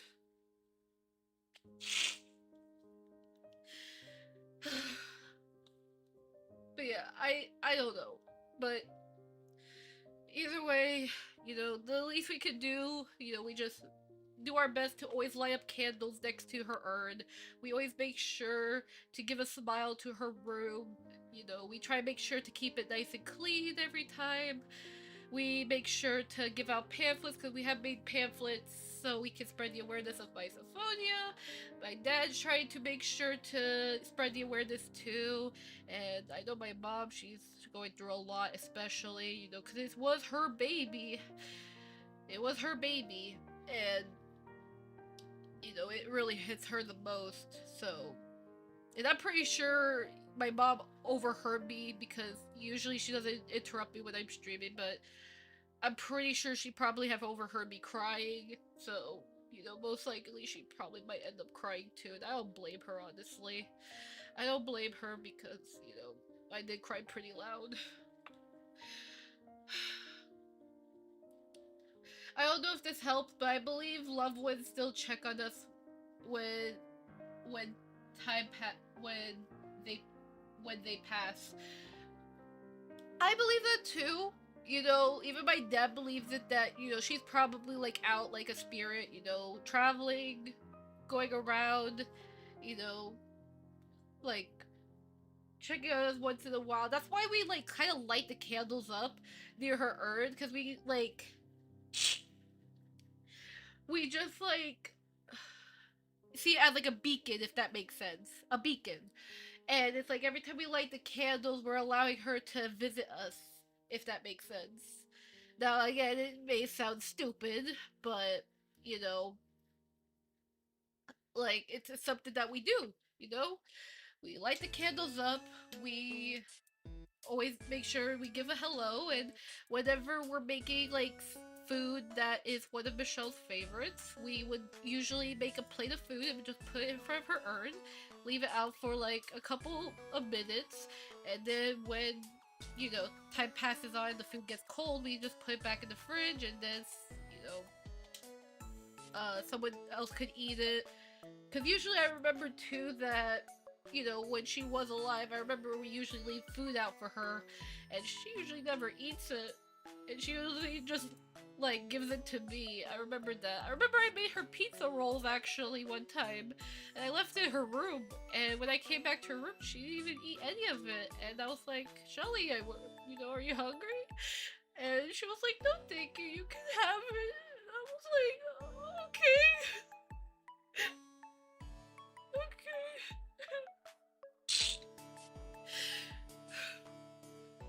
Cause I also noticed that she hardly she hardly didn't eat. Yeah.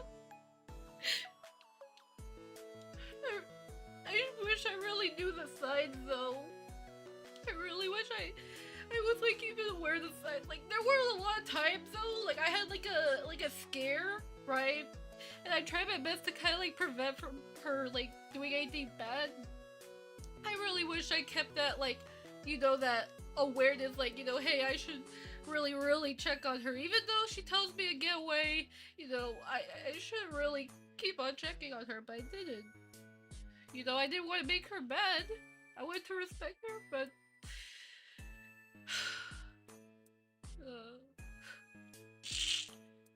I miss her. I miss her. I miss her. I miss her. I miss her. I miss her. I miss her.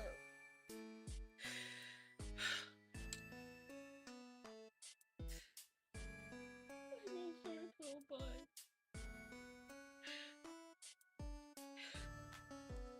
But, what's done is done. All I can do is just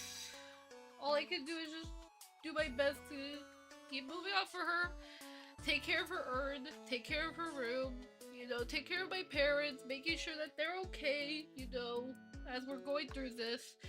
It's not easy, but we'll manage, we'll stay together close as a family, and,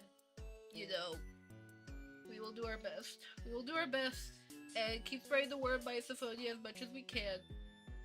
So that way other people can know that, misophonia is a thing, and you need to be at least aware about, because there are people who get so misunderstood, because like there'll be people who say please stop doing that sound, right? They say please stop doing that sound, and then people will still keep making that sound without respecting them, and then when you know, the person ends up leaving this world because the person didn't stop the freaking noise.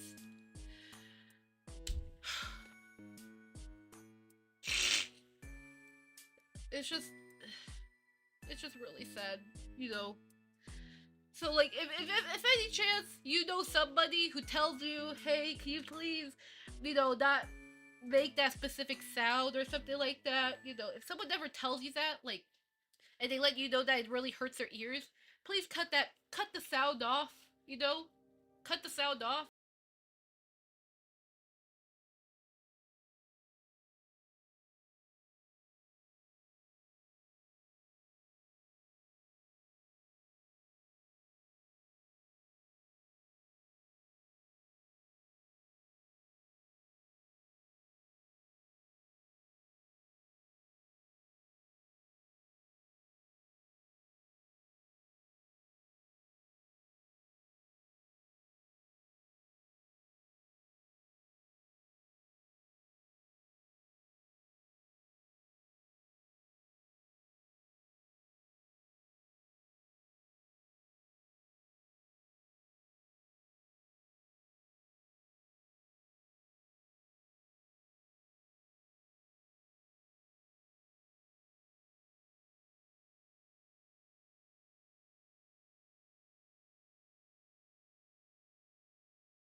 If YouTube ends up demonetizing this video, that's fine, you know, because YouTube always does that. I can literally just do the tiniest thing.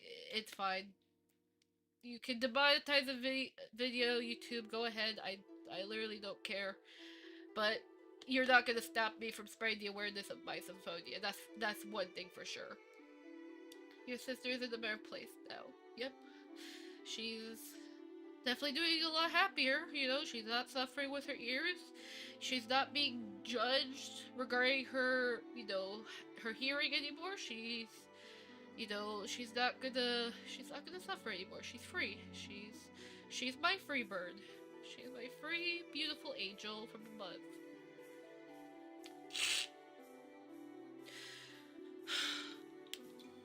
I really need to keep the glasses off, honestly. I really do.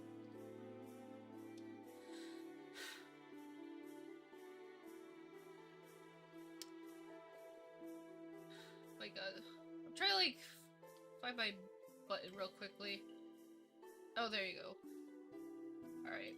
There you go. No glasses. No glasses. Hello, love. How you doing? Hope you're having a lovely day. I do apologize that you're seeing me crying right now. I apologize. We'll resume the Wanado plugins in a little bit. I'm just like kind of recovering from crying. It's just, yeah. Tears in the glasses is not fun. Yeah, it's definitely not fun having tears in the glasses, you know, cause it's like I have a collection of microfiber cloths right next to me. No good. I'm so sick. Oh, you're not feeling good. I hope you get better. I hope you do get better, you know, cause I remember like a couple buttons ago or something like that, I actually had a very, very bad cold. I was like really bedridden because every time I got out of bed, I almost wanted to pass out. So luckily my mom and dad took care of me. So yeah. Oh, I also hate crying too, cause it's like I also like, cause not only like my nose flares up, like it gets stuffy, but even like my ears and my throat gets really itchy because of just how congested I am. good feeling. It's not a good feeling being all congested and stuff. So yeah, yeah. What? I'm not sure what I'm not sure what you're talking about. Anyways, let me just drink some water. All right. There you go. There you go. Let me go ahead then. Put on my glasses again.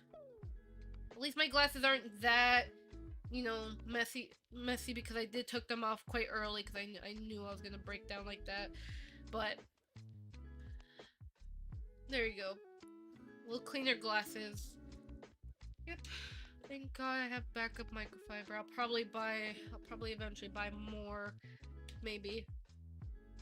I'll keep doing more research. Thank you. I very much appreciate you doing the research and, you know, taking the time to learn a little bit more about misophonia. So, you know, and again, if you know any friends or anything like that, I have cancer. Oh, you have cancer? I'm so sorry to hear that. Oh, I'm very sorry to hear that. You know, I don't know how to respond to that, but just know that, you know, I give you all my support and my prayers, alright?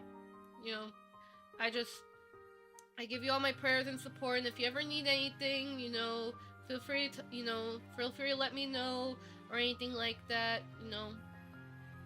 Just, you know, I just hope that you're doing good. Yeah. I like when I'm congested and my lips get all plump. The congestion do be like that. At least my thanks you do much. Yeah, thank you Wildfire for doing the research. Thank you. We very much appreciate, because it's definitely very important to like it's very important to do like research regarding like all these like, you know, medical related stuff, because you never know, right? You never know like what somebody may have, right? Like you just never know. Like I know a couple of friends of mine, they have their own like, you know, disorders that they have. It's not like it's life threatening or anything like that, but it does like affect how they're able to work on a daily basis. So it's like, you know, it's really important to have like awareness regarding the different kinds of things that can happen in a human body, and making sure that, you know, if the person is going through something, make sure you definitely, you know, what's the word again, where you're trying to, you know, make sure that the person feels comfortable. Like, let's say, you know, the hearing, make sure there's like little no sounds, or if someone is very tired, you make sure that they have somewhere to like rest, if, you know, in case they're about to pass out or something like that. I forgot the word, but definitely make sure that if you know someone who has like a disorder or an illness or anything like that, and they need that compensation. That's the word. When, yeah, we have compassion, yes. But it's definitely important to compensate for those who, you know, are in need, and that if there is something that they need that can, you know, like, that makes them feel more comfortable in their area, definitely, you know, respect that. And, you know, kindness definitely goes a long way. Even my older sister always tells me that, you know, it's always good to be kind. Of course, you know, if someone does abuse your kindness, that's understandable, but for the most part, you know, kindness can go a long way. You know, treat people the way you want, and kindness is definitely key. So yeah. Are you okay? I'm doing better now. I was crying because, you know, I was talking about misophonia, and, you know, it was because of my little sister. She passed away due to it, and she passed away in a very gruesome way. But, you know, I was crying. I was crying about what happened, and, you know, I was just kind of like all over the place, you know. But I am starting to feel a little bit better, you know. I still have like the stuffy nose. My tears are slowly just stopping. You know, I have my towel with me, cleaning up my face, you know. I'm still a bit red to the face, but that's okay. That's okay. So, yeah, just, you know, thank you for the concern. Thank you. I really do miss my little sister. I really do. I really, really do. And I really hope the best for the future regarding the medical industry. I really hope they find cures and such. I also have depressor, anxiety, social anxiety, PTSD, and more. I'm sorry to hear that, Wildfire. I'm very sorry to hear that. I hope that you know, you definitely make sure you have like a doctor. You speak with a doctor regularly and make sure that you are checked on. I need to definitely like, you know, I need to definitely like contact you know, I need to change my insurance plan, and I need to like, you know, make an appointment so I can get checked up and such. I need to also take a blood test too, because not only do I need to know what blood type I am, but also like I need to make sure like how are my iron, you know, my iron levels and such are going, you know, just to make sure I'm like all good. So it's been a while since I had a doctor's appointment actually, so I really should get, you know, checked up on, making sure that I'm all good. I definitely need to. So definitely make sure, if anyone hasn't checked with their doctor in a long time, definitely check up with your doctor when you can. Oh boy, my nose.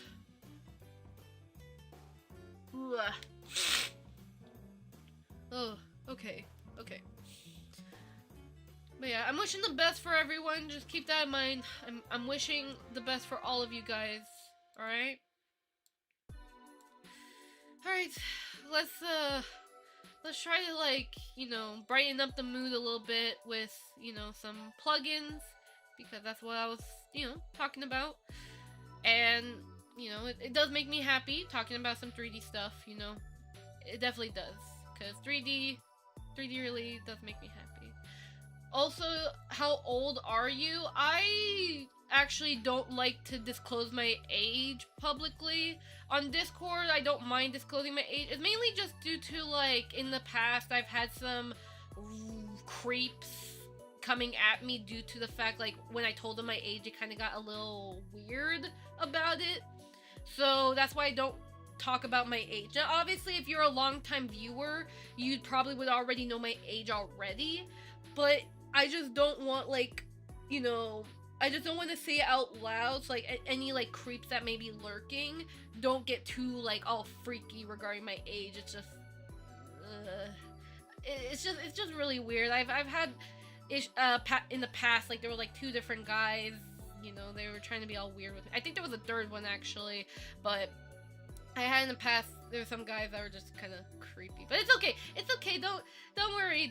It's alright. Don't worry. But I do appreciate that you act very nicely, and I appreciate that you are understanding of why I don't disclose my age. But of course, though, just know that I'm not crazy old. I'll say I'm not like 90, obviously, but that's all you really need to know. I'm not like 90. But either way, let me just clean up my nose a little bit more. Blech. Ugh, my nose. Alright. Alrighty. So, let's go ahead then and proceed with our plugin journey.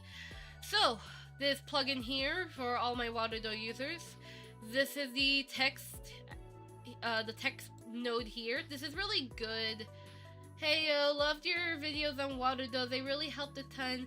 Thank you, blah blah. Thank you so much for the compliment, and I'm very glad that my tutorials have been helping out a lot of people. Thank you. I appreciate all the nice comments I've gotten regarding my tutorials. I'm really glad that they help, and I look forward to making more tutorials and also slowly working on my written tutorials with the captions.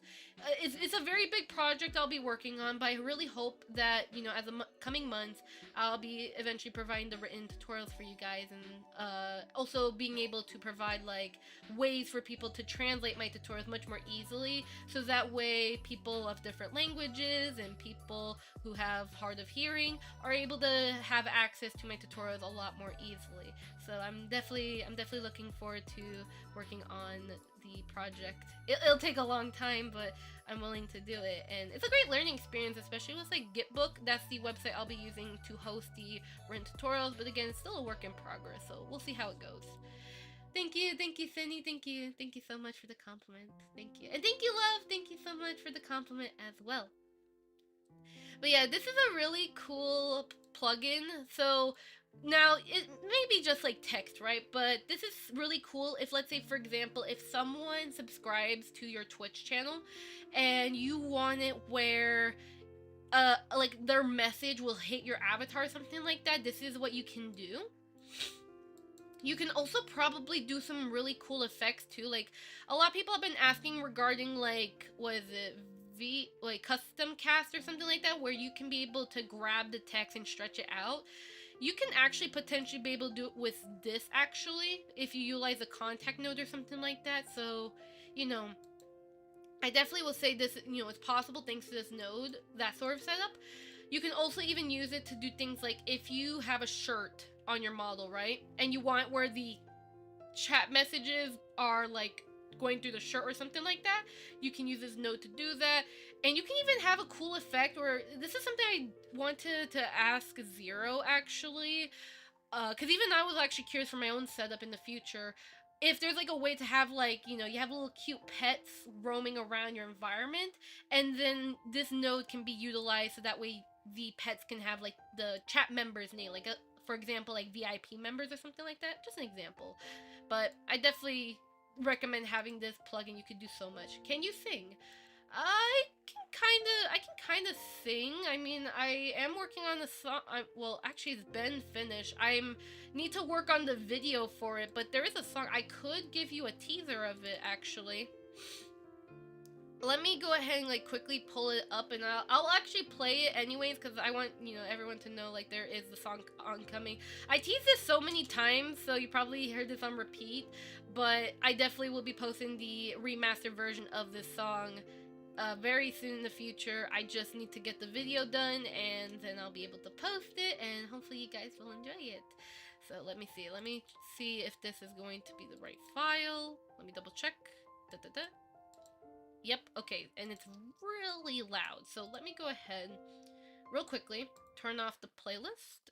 Let me go ahead. I believe it's let's see. So, audio output. I'm going to set to gaming audio so you guys can hear everything. Alright, you guys should be able to probably hear my Discord going off. Let me go and mute that. There you go. Alright. Let me double check. Where's the gaming at? Gaming audio. Okay, so you should be able to hear it, hopefully. Alright. Let me just do a light test real quickly. And see? Okay, it does work. Alright. I'll start yeah, I'll probably play like the first couple seconds of the song, and then you guys, as soon as I can, I'll try to like get you guys the full release of the song so that way you can play it on repeat if you like. Alright? Alright, you guys ready? I'll probably mute myself, so, because I'll probably be like humming. Nothing yet for the research. Take your time, research. Research doesn't take like 1 second. It's very important to take your time on it. And of course, if by any chance you ever are looking for like, you know, information that even my older sister have done research on, you are free to join the Discord server, and you can always ask my older sister who is in that server. She can probably send you some like research papers that she has found regarding, you know, her findings of misophonia, and, you know, like what, because again, she's hopefully wanting to find some sort of like close answers or anything like that.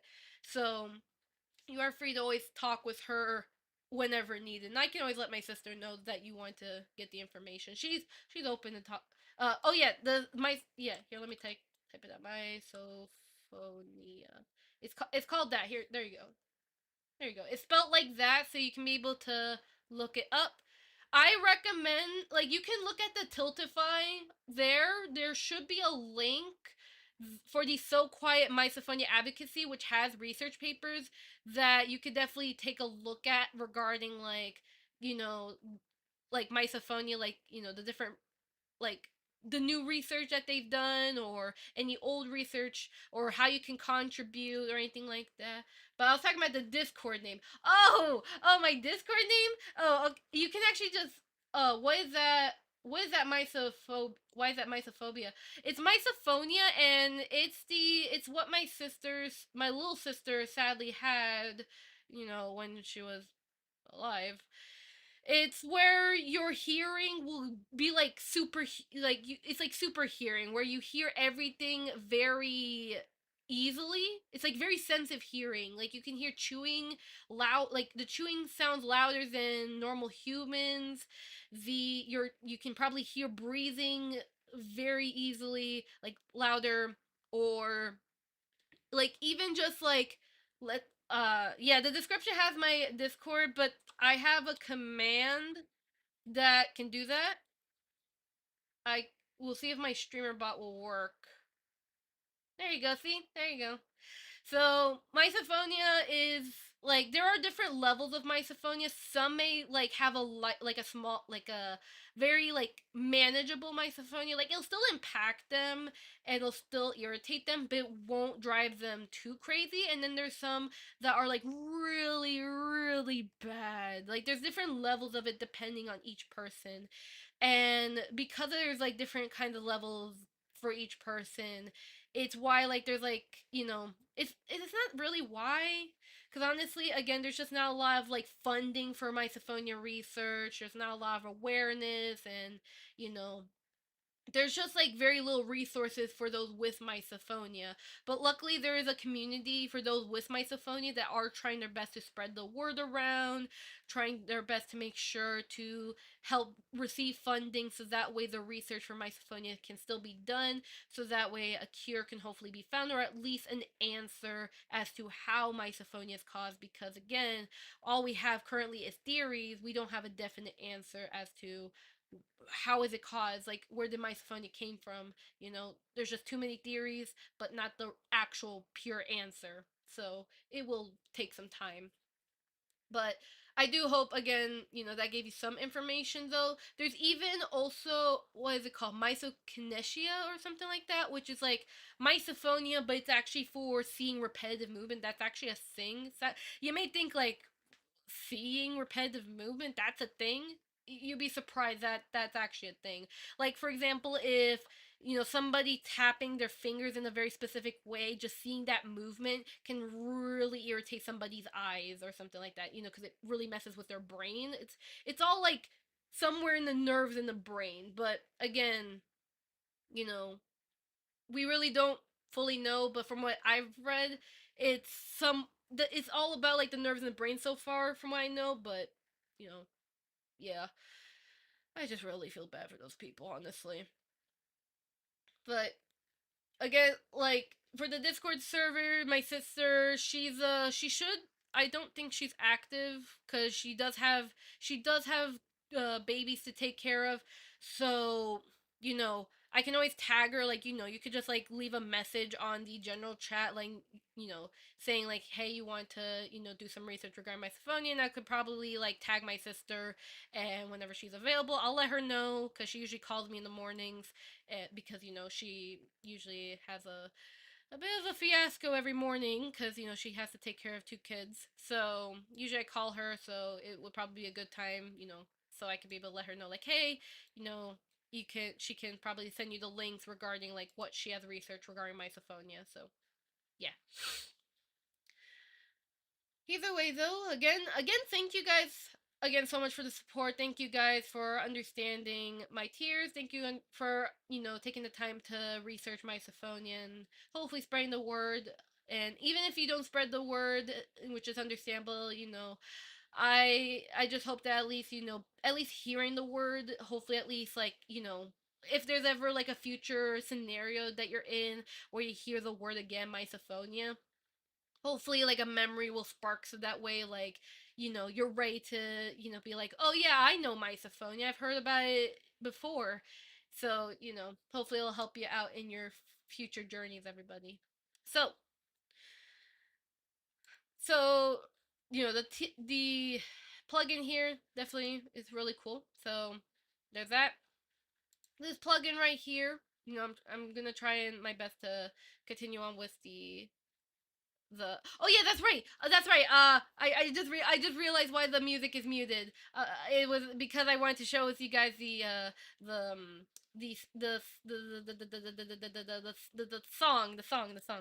So I'm actually I'll mute myself, and then you guys will be able to hear my the song, since love asked if I can sing, so you guys can hear a little bit of it.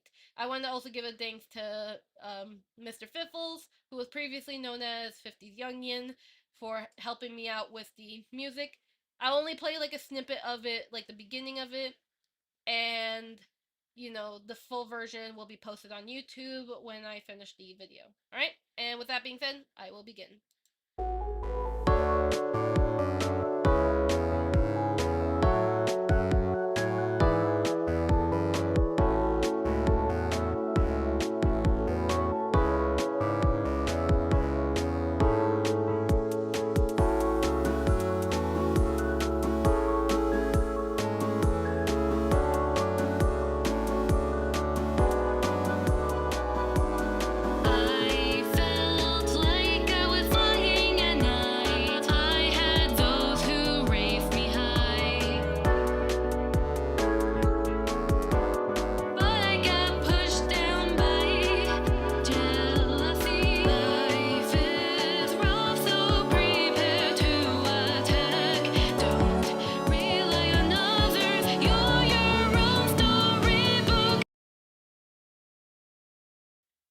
I cut off right there.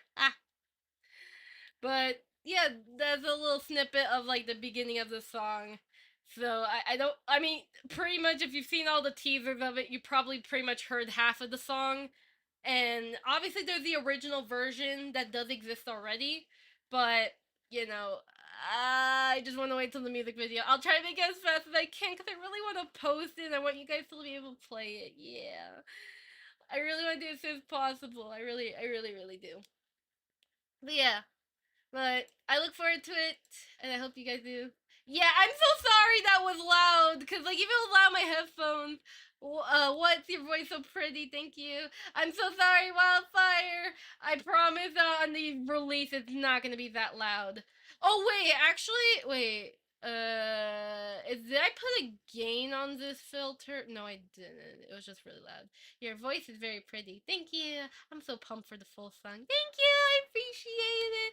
I hope to keep making more songs with Mr. Fiffles. I definitely want to make sure, like, next song I really would love if I could post on TuneCore, but this song, because of delays that happened, we decided we're not gonna post on TuneCore this time. But the next song will definitely have a TuneCore version, so we'll see how that will turn out. Probably, like, cause that way, cause my friend, can get some learning experience regarding like publishing their songs and getting some ad revenue from it, because I do want to make sure that my artist is paid for the words of the song. But of course, I still want to like pay them. Like, I'll be like, I hope to like actually like pay them better for like the actual commission, and then they'll still be able to receive money after the song's release, down the line. But that'll be for the next song, of course. That's definitely something like with me and Mr. Fiffles, we talked about it, and that's pretty much what the plan is in regards to future songs. So yeah, I look forward to it. And they're pretty much my go-to. So I definitely recommend following. I definitely recommend like following them, because honestly, they are just an amazing. They're just really amazing at music. They teach me stuff, and I help them out. Like, I've been friends with them for like, what is it, like 6, 7 years? I've known them for a very long time. So, like, we're pretty much childhood friends, pretty much. And same with my other friend as well. So yeah, I love to sing, but I'm not that good at it. No, love, it's okay. It's all about that practice, and even then, all I can say is just sing, no matter what, just sing along. Right now, I'm not really in a singing mood, but I'm just gonna sing and dance as best as I can. I probably should just pull up the leap motion real quickly. 1 second. Ow, wow.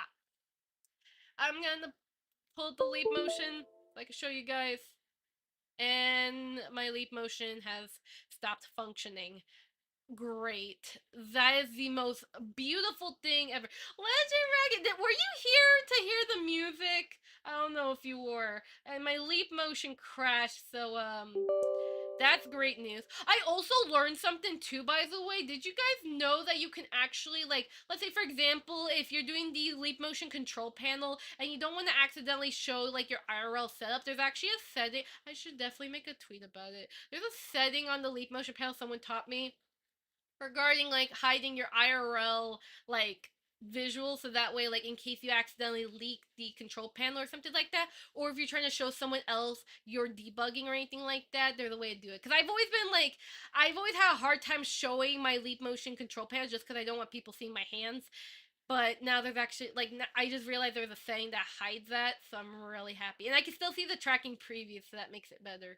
No, I didn't hear. It's okay, Legend Dragon. You'll be able to. Here's what I found. You can DM me your research if you like. Awa, awa, awa.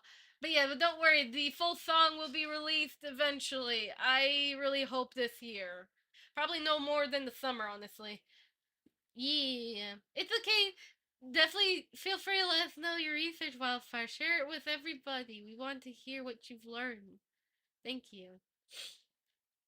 Alright, so right here, this node is really good if you want light reactive stuff. So I actually have a button that I can press that activates it, but right now it's only binded to Roblox, so I actually have to manually change the display to like something that I gotta make these. Misophonia is more likely to happen with people with certain conditions like neurodivergence, mental health conditions, and hearing related conditions or symptoms. Can you actually could you link me that website you found that research on just so I can like do research with my sister regarding it? Cuz any sort of like links definitely helps. But yeah, but definitely it's like sadly we don't really know exactly like what, cuz the thing is like from what I remembered, right? I remembered, my little sister always go to appointments, right? We always take her to doctors, like every single kind of doctor you can. I wouldn't say every doctor, but not like a knee doctor, if that makes sense, but more like anything related to the brain or the hearing. We went to every doctor in our area, and they always kept saying that she had the most perfect hearing, that her brain looks fine. Because what is it called? MRI scan of a brain, and apparently they said it's healthy, and I'm like, what? It doesn't make sense because she's telling us that she's showing signs of misophonia, and it's like she looks perfectly fine, and it's like it's weird because it's like every test that she got perfectly fine.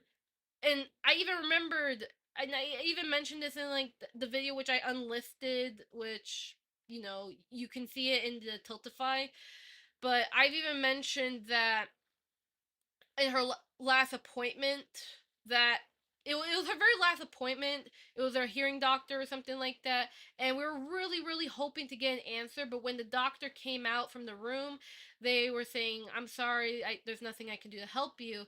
And oh boy, like my sister just. That was like the last straw because the thing was is that appointment was 2 days. I think it was 2 days before she did what she did.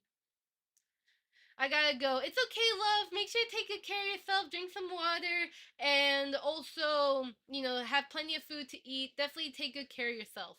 So, yeah. It was 2 days before her appointment, and about 2 days, I believe. And pretty much, all I remembered was that I remember seeing her stomping to her room and slamming the door shut. And I was confused what was going on. My dad told me that, she had like her hearing started like really reacting awfully at the appointment, that the doctor got so scared, and after coming out of her room and stuff, because they're checking on some stuff, they pretty much said there's nothing that they can do, and it just pretty much broke the straw, pretty much. And yeah, Poor Shelly. Poor Shelly. Like I said, please, at least always keep remembering misophonia. Make sure to spread the awareness of it. And, I really hope that there is at least some answer, but, you know, it's still nice though, at least, like, there are at least some research. Again, it's not, like, complete research, but at least it's like, you know, like how in, like, a scavenger hunt, you get, like, these little cards and they give you hints about where, like, something is or something like that, but except, these are like little hints pretty much in the research paper. The research paper, they go through stuff that they discovered. It may not show like the exact answer, but at least it's kind of getting closer and closer slowly to what's the cause or what are the multiple causes of misophonia or how it happens. And I still wonder if it really developed like during like toddler years. I remember, I don't know, my sister was like telling me about like how little Shelly's like movements were when she was like younger, like something about like how she moved as a kid was like not normal, if that makes sense. It was like just some sort of like light theory she made. We don't really have a clear memory, sadly, to determine that. So Microsoft Bing, when I type, can sorry, I don't know how to link. Oh, that's right, because YouTube. Could you just link it like you can just link it in the Discord server or like DM me. I should be able to like accept DMs on my from my own Discord server, so you could just DM the link to me and I'll send it to my older sister and see what she thinks. So yeah.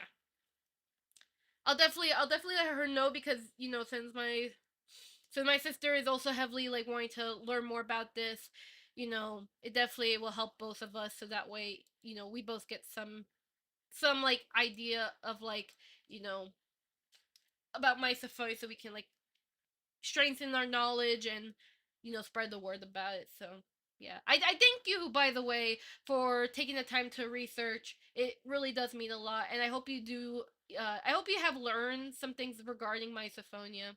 I really hope you did. So thank you very much for the research. Thank you. All right, give me a moment. My glasses are falling off. 1 second. So yeah, but overall, just thank you guys again so much for the support again, and thank you for acknowledging and, thank you for giving me the time to like, let my tears out so that way, I have a moment to remember my little sister. Again, I also had my moment of remembering my little sister earlier, of course, seeing her beautiful artwork. It's just, again, really beautiful. There was one artwork in particular that really did hit me though, but I best not to talk about the artwork because it's kind of disturbing. But all I can say though, at least, is that in the Discord server, I did make a shrine, like a digital shrine for Shelly. I even, of course, even made a website for her too. So if you ever want to check out the artworks that little Shelly has made, the Discord server does have a shrine. It's dedicated to all the digital pictures that she had in her Google Drive that I found.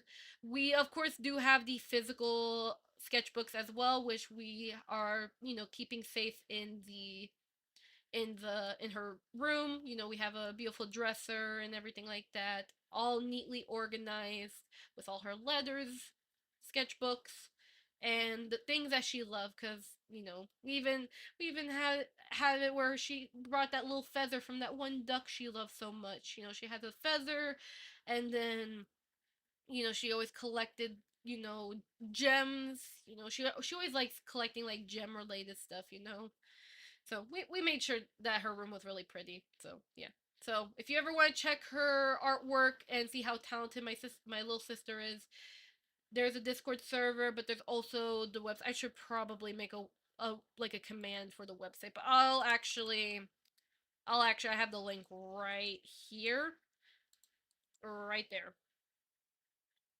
There you go. So you can see her beautiful face. You can see the list of artworks. My parents were really happy about the website, so I'm really glad that people like the website. I hope in the future to add more of the artwork, because there are some like missing artworks that are in the Discord server, but they're not posted on the website yet. I need to I need to make sure I definitely need to make sure I like take some time to like reorganize the art, because I don't want to accidentally put like a duplicate in there.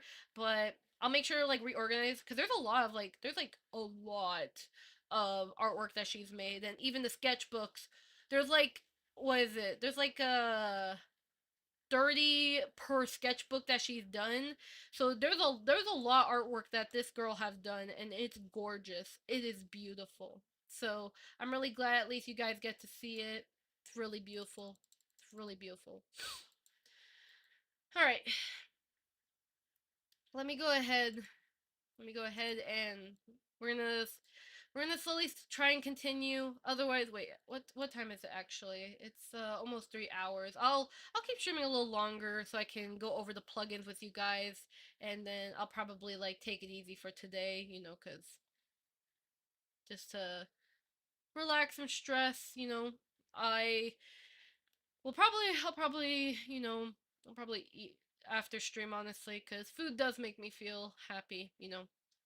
Eating something delicious always put my mind at ease. It definitely really helps.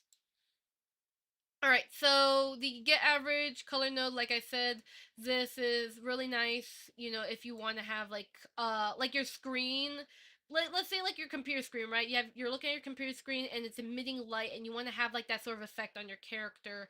Or if you want, you can have it where the screen, whatever is shown on the screen, the lighting of the lighting is affected. It's like, let's say you're playing a horror game or something like that, and you want it where like your character can be dark, but on a jump scare it becomes like sort of bright. This is definitely a really good node to utilize. It's really, really good. Definitely recommend. I have used it before in Roblox. I should probably use a set asset property node, so that way I can probably have a little bit more easier control regarding like toggling the like what the screen window will be. Now, string counter node, don't I think this is like some sort of like let's see, how many search strings are included in the input string. I haven't used this node yet, but if you need to utilize like anything regarding like counting the strings for your inputs, you could probably look into this plugin here. This plugin is technically outdated because in the new beta, well, in the beta version, so on stable, if you're using this, that's fine.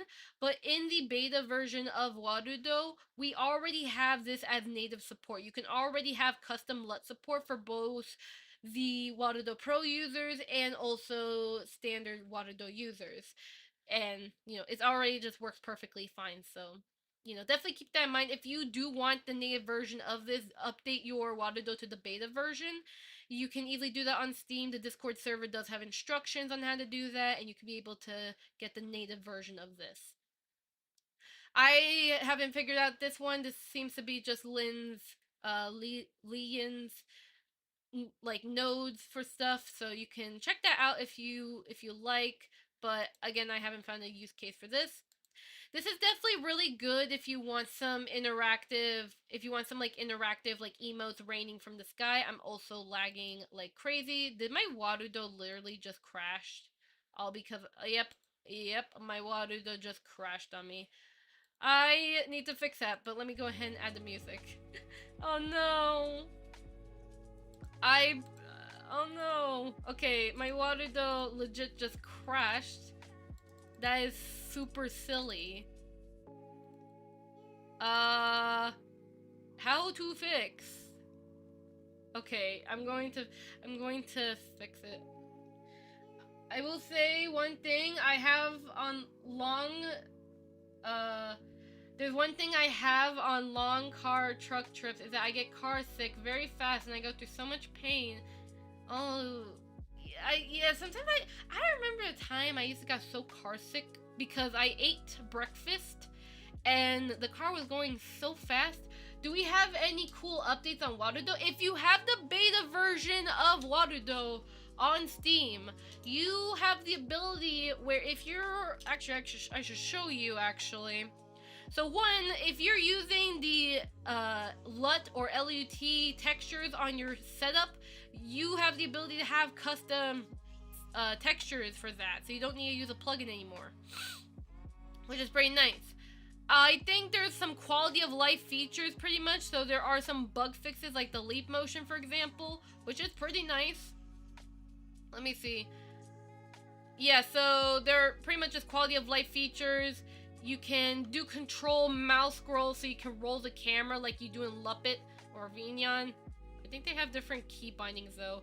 Yeah, my Vignon, or my Warudo just got bamboozled right now. Please give me a moment.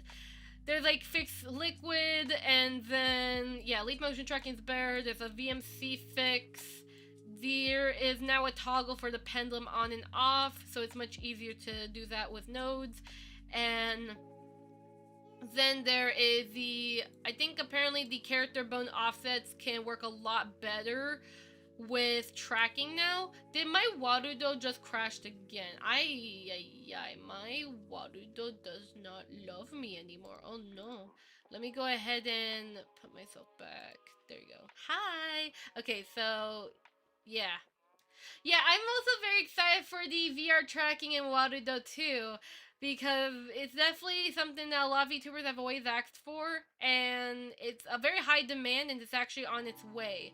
Now, the thing I will say, I can confirm, it will be a beta version when it releases for the first time. So I recommend, if you want the VR tracking as soon as possible, go on the beta version of Warudo, but also be warned, it's a beta for a reason, so be prepared to report bugs, be prepared if something breaks, so back up your scene files when possible, back up your stuff just in case something breaks. You never know. You never know. So, just keep that in mind if you're going to update to beta. But otherwise, though, when the next beta version of Warudo does appear with the experimental VR tracking and hopefully Magical Claws V2, hopefully we'll be able to, have fun with it. I'm going to be testing out my Rift CV1 and my Quest 2 for the tracker relay stuff, see how that's going to work out for head mount. My Rift CV1, I can literally turn those things into normal trackers. It's really silly, so I can do that. So, yeah. It's really, really cool what you can do, or potentially. I tested my stuff with Vignon prop tracking before, and it works pretty good. So we'll see how Warudo's going to do it. Let me go ahead and put the screen toggle real quickly, and I'm gonna go back to explain the plugins for you guys. So that way you guys can keep learning. There you go. Awa, awa, awa. Yeah, what is exactly VR tracking? VR tracking is where you can use a Vive tracker, Tundra tracker, or anything that's Steam VR related. You can put it into Warudo and use it to track your elbows, your wrist, legs, your spine, and your head. It's definitely really good for people with full body tracking, because I will personally say, by the way, if you are a VTuber and you're not really as tech savvy, I personally recommend as a full body tracking solution, especially one of the best ones, would probably be just Vive trackers. Now, I get that on one hand, a lot of VTubers do like the mocap suit, like there's Rococo, Perception Neuron, and Xens, and so on, but I will be completely honest with you, and my freaking editor broke. Great job, editor. You broke. So, pretty much, not sure if, okay, there you go. Yeah, because I was, wondering, oh my god! Oh my god! It's so cute! OMG! Oh, that's so adorable! Aww. It's a blaha. Oh, I know it's not pronounced that, but we're gonna call it blaha. So cute. Ah, very, very adorable. Thank you to the peep who has posted that. So, pretty much though, with VTubers, the thing is that with mocap suits, on one hand, you can get some really nice quality with a mocap suit. However, I will tell you from experience, they could be probably one of the most problematic mocap solutions you've probably ever touched, because it does take a lot of time to debug them at times. You may probably get a perfect experience, but a lot of times you'll probably get bad experiences due to the fact you have to debug so many times. And you probably also heard the situation that happened with a VTuber and their gloves. And they went with Stretch Sense. I can tell because Stretch Sense is literally the top mocap glove that you can afford, and even I love Stretch Sense, and they're also the most comfortable gloves that you can get. So I heavily recommend Stretch Sense if you're looking for mocap gloves. But there is no wrist tracking, so do keep that in mind. You need third-party wrist tracking, which I was able to use my Slime VR trackers in order to, you know, have wrist tracking for my Stretch Sense. I still need to ask my dad regarding the Velcro, actually, because I tested my setup. It works really good. I just need to have like the mini Velcro so that way it attaches perfectly to my Stretch Sense gloves, and I forgot to ask my dad about it. Silly me. Great job, Kana. You fricked up again. So I personally recommend just stick with the Vive trackers to keep your sanity all good, and also your sanity all good.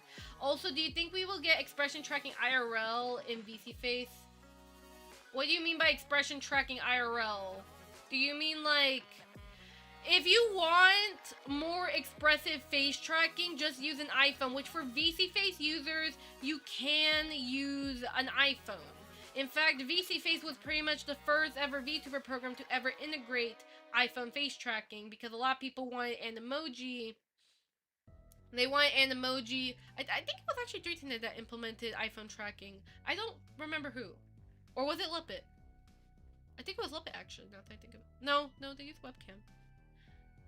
I think it was VC Face, but don't quote me, or correct me if I'm wrong, but VC Face was one of the first VTuber programs, at least I know of, that integrated iPhone face capture for VTubers, and it pretty much became, it pretty much eventually just became the standard for expressive face tracking. I mean, it pretty much already was in the 3D industry, but VTubers, were able to have that sort of standard going on thanks to iFacial mocap, and, because VC Face was the reason why iFacial mocap gotten really popular in Face Motion 3D, because I never knew about those apps until I knew VC Face.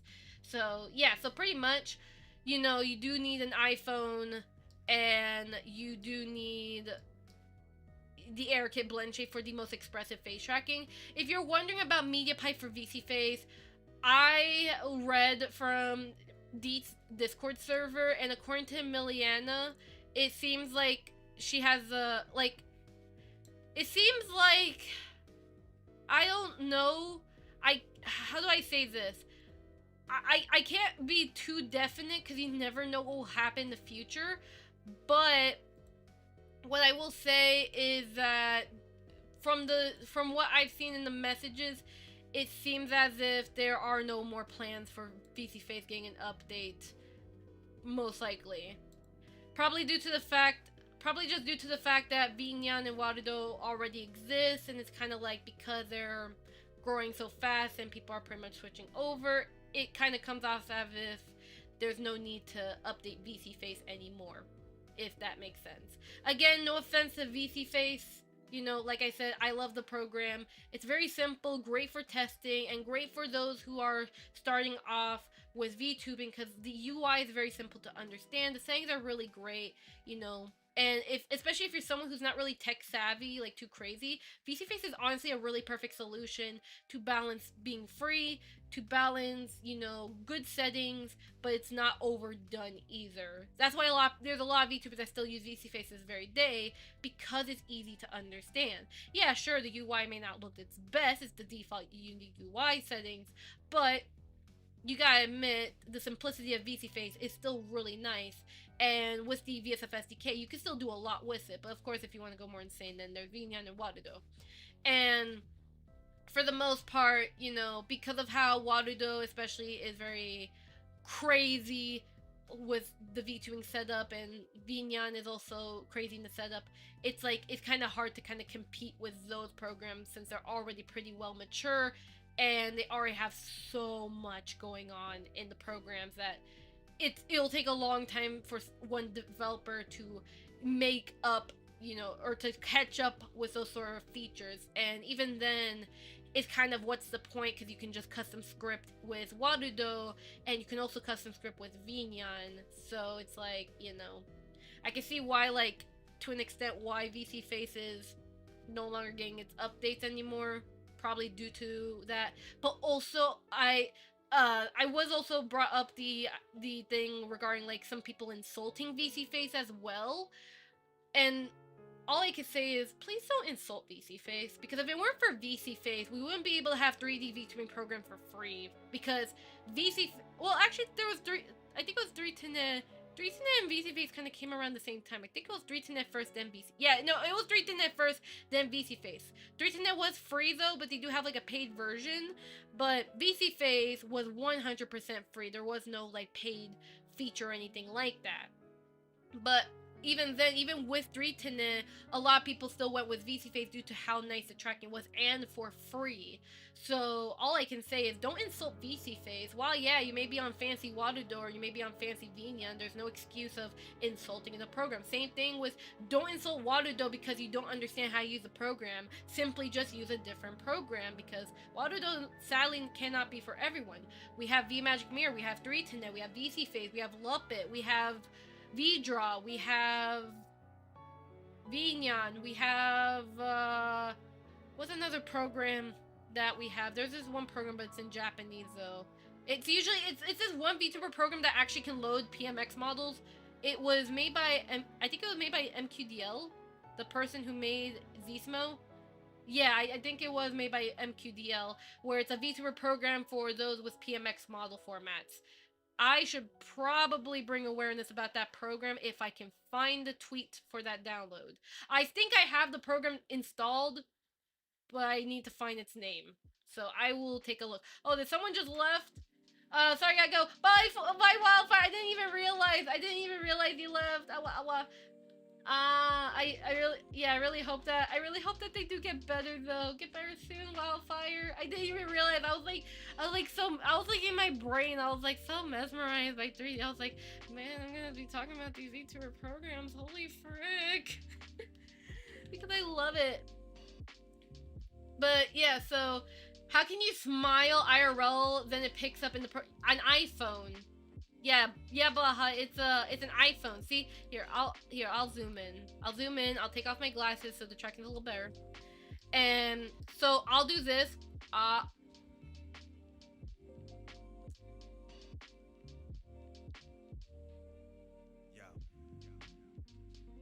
Yeah, see? Face tracking. Wah.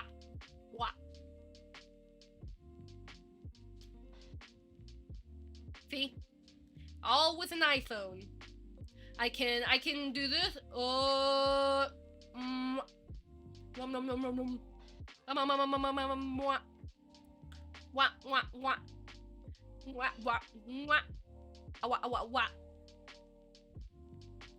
Yeah, my face modeling may not be the best, but at least I can still be somewhat expressive.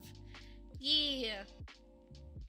And that's with an iPhone. Now, yeah, in Warudo, yeah, that's an iPhone. Now, I will say also, if you don't have money for an iPhone, or if you're those types of VTubers that really hate Apple due to privacy reasons, which I can completely understand, or the fact that iPhone repairs are really obnoxious, then there is the option of using MediaPipe.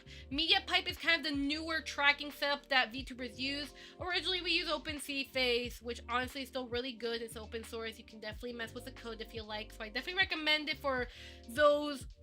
OpenCFace is really good for like those who want to learn face tracking.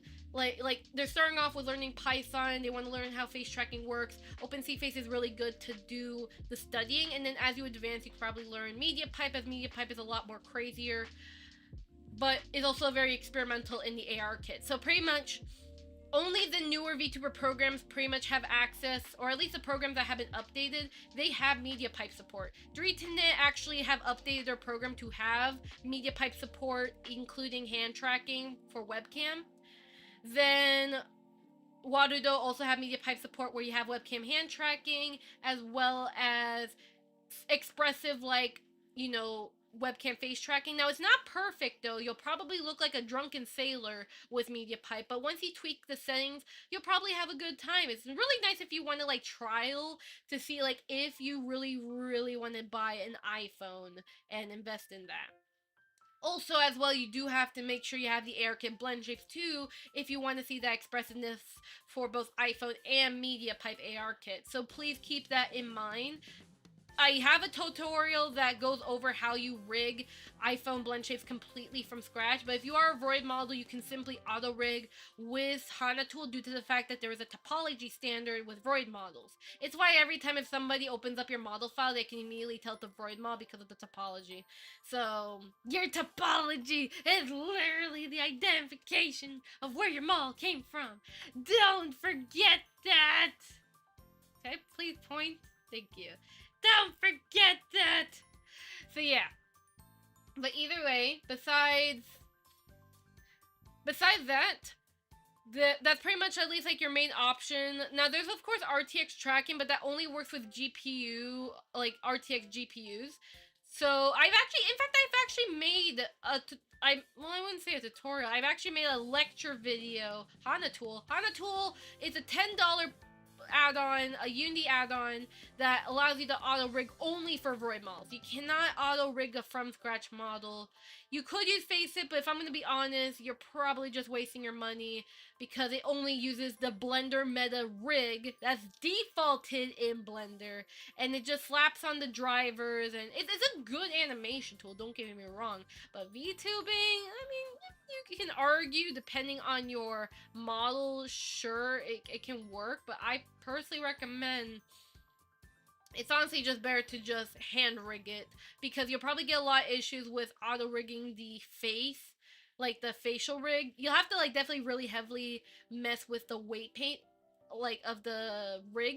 I guess if you really want to have a facial rig, sure, use Faceit and whatnot, but I personally recommend just hand rigging because it's more accurate, I have more control, and the face rig, I want to beat it up. Or face rig, Faceit, my bad. Faceit. Face rig is a VTuber program that we all hate now, and as well as Animes, which is the successor of face rig, but we also hate that as well due to the fact that the pricing plan does not make sense because we have free VTuber programs. But even then, though, it's called Faceit. Faceit is a Blender the Blender plugin. It's like about $78 or something like that. And again, I personally recommend, unless you're going to be doing some animation related stuff, especially with a realistic model, if you're going to do anime related models, Faceit is not your best friend. Unless you take time to heavily edit the model, because again, I've seen some people who state that they use it on a Void model, and of course with some tweaking, they're able to get some pretty good results. So, you know, if you want to take the risk, go ahead. But I personally just hand rig it. It's just better in terms of quality. Yeah, it takes a long time. But once you learn the workflow by heart, you eventually, or by brain really, pretty much you can, you know, be able to like, you literally do it quite fast whenever you feel like, if that makes sense. So yeah, you could do a lot with ARKit, but with RTX tracking, it's definitely really nice if you want like stable like tracking quality. You don't have as much expressiveness like you do in MediaPipe.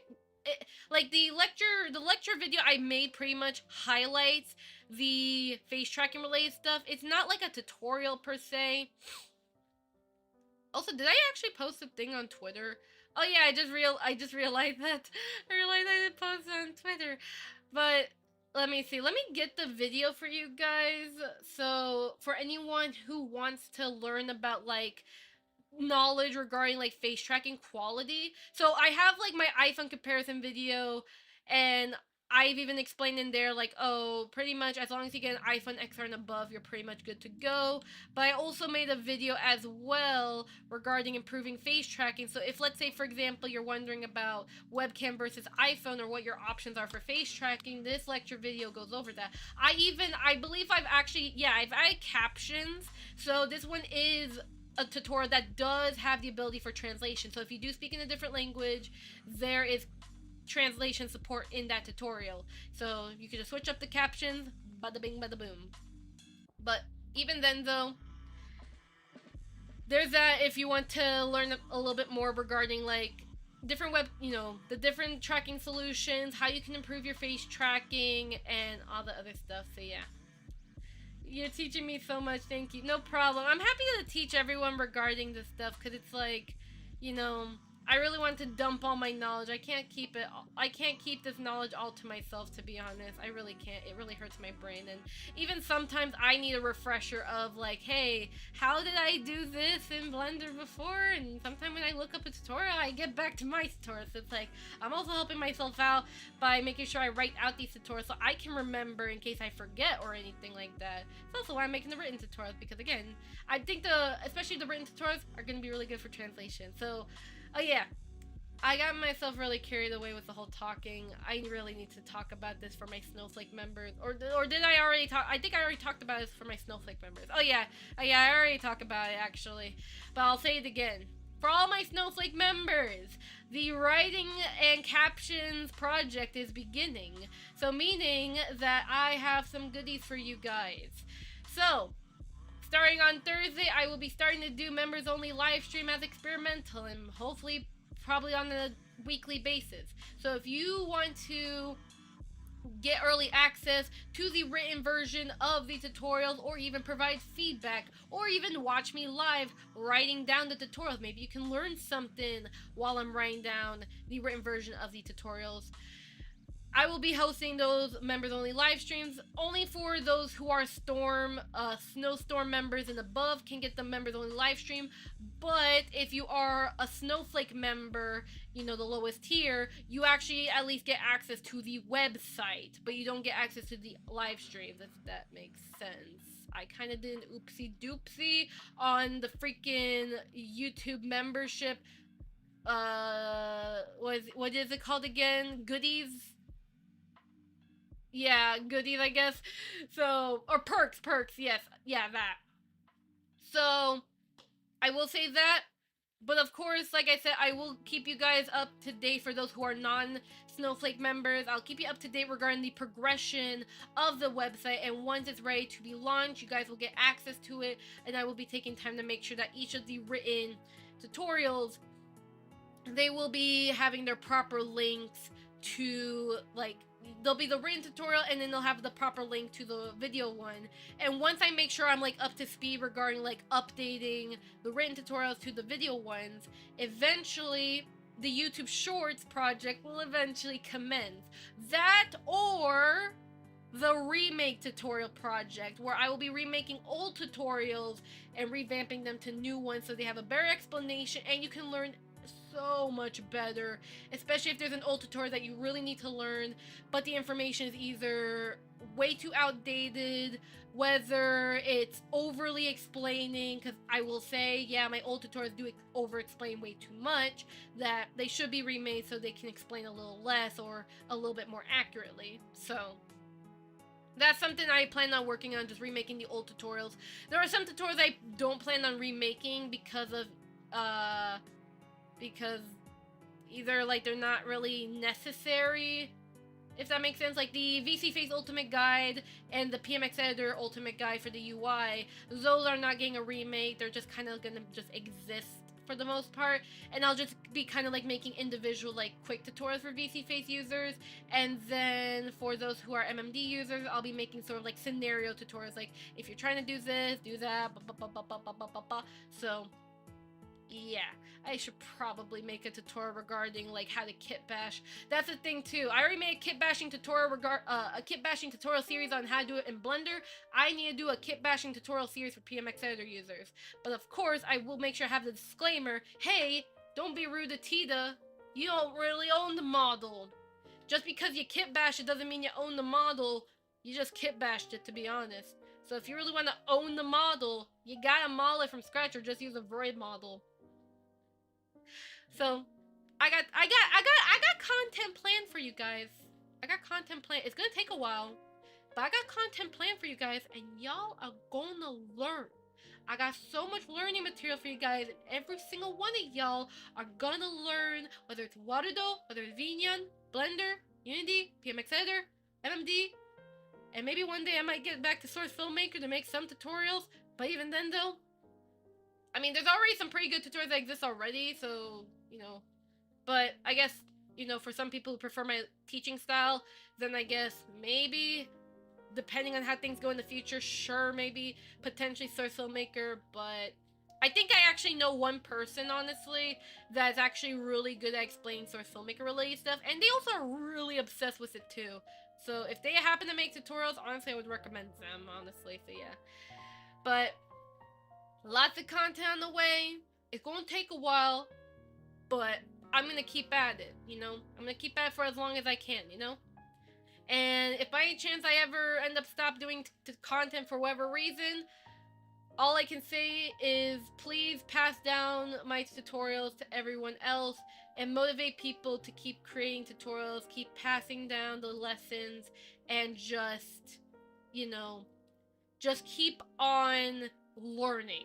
Don't stop learning. Keep learning. Alright?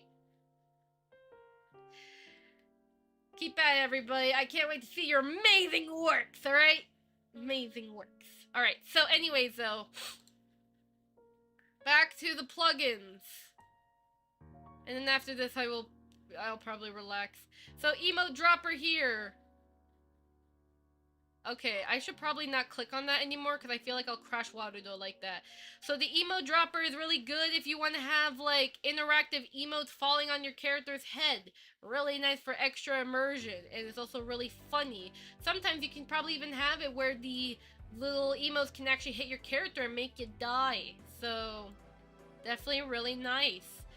This is the custom resolution screenshot node is really great if you really want to have high quality screenshots, especially at like maybe 4K or 8K even.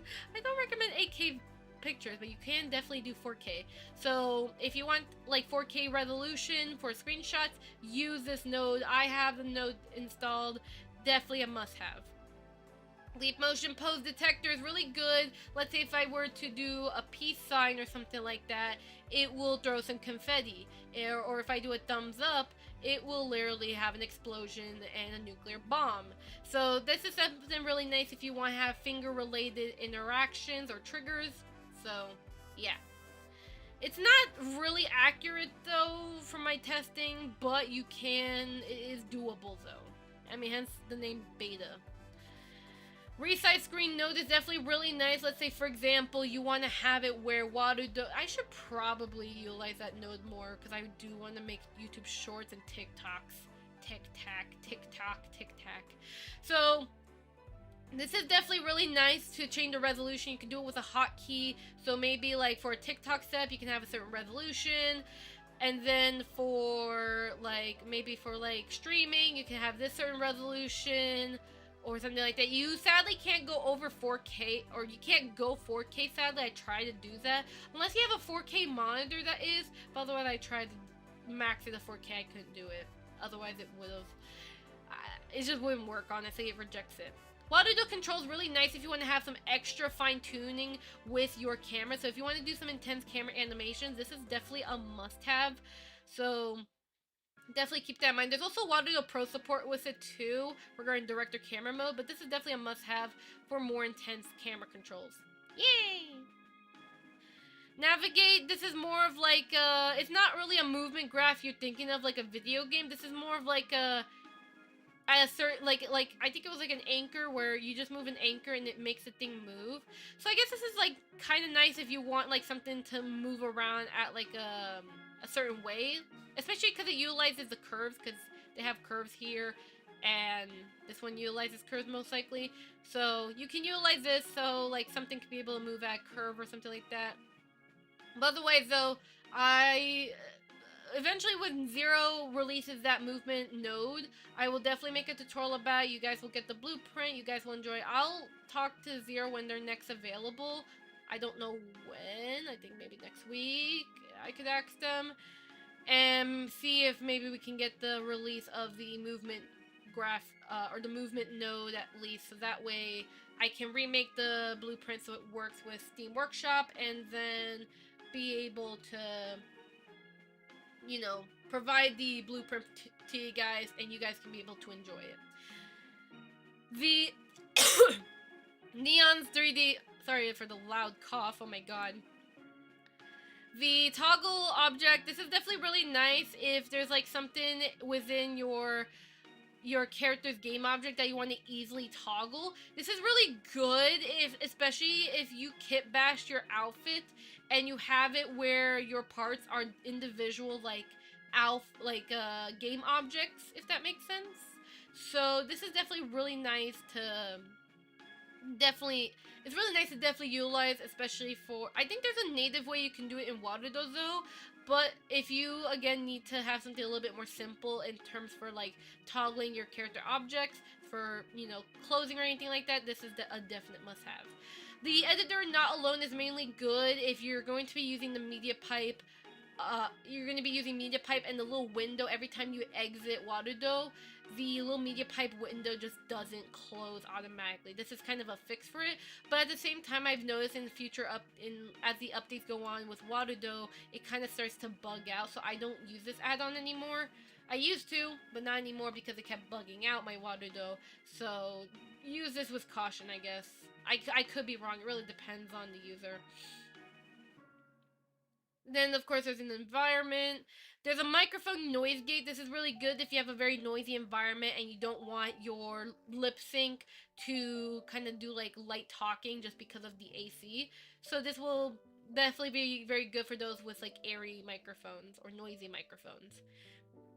Material property accessor nodes, this is definitely a must-have because of the fact that this is your material nodes. It allows you to toggle your materials. Like, let's say if I want to turn my hair red or something like that, that material node allows that. If maybe I want to turn my glasses so they're photochromatic, there you go. I can turn my glasses to photochromatic because of this thing.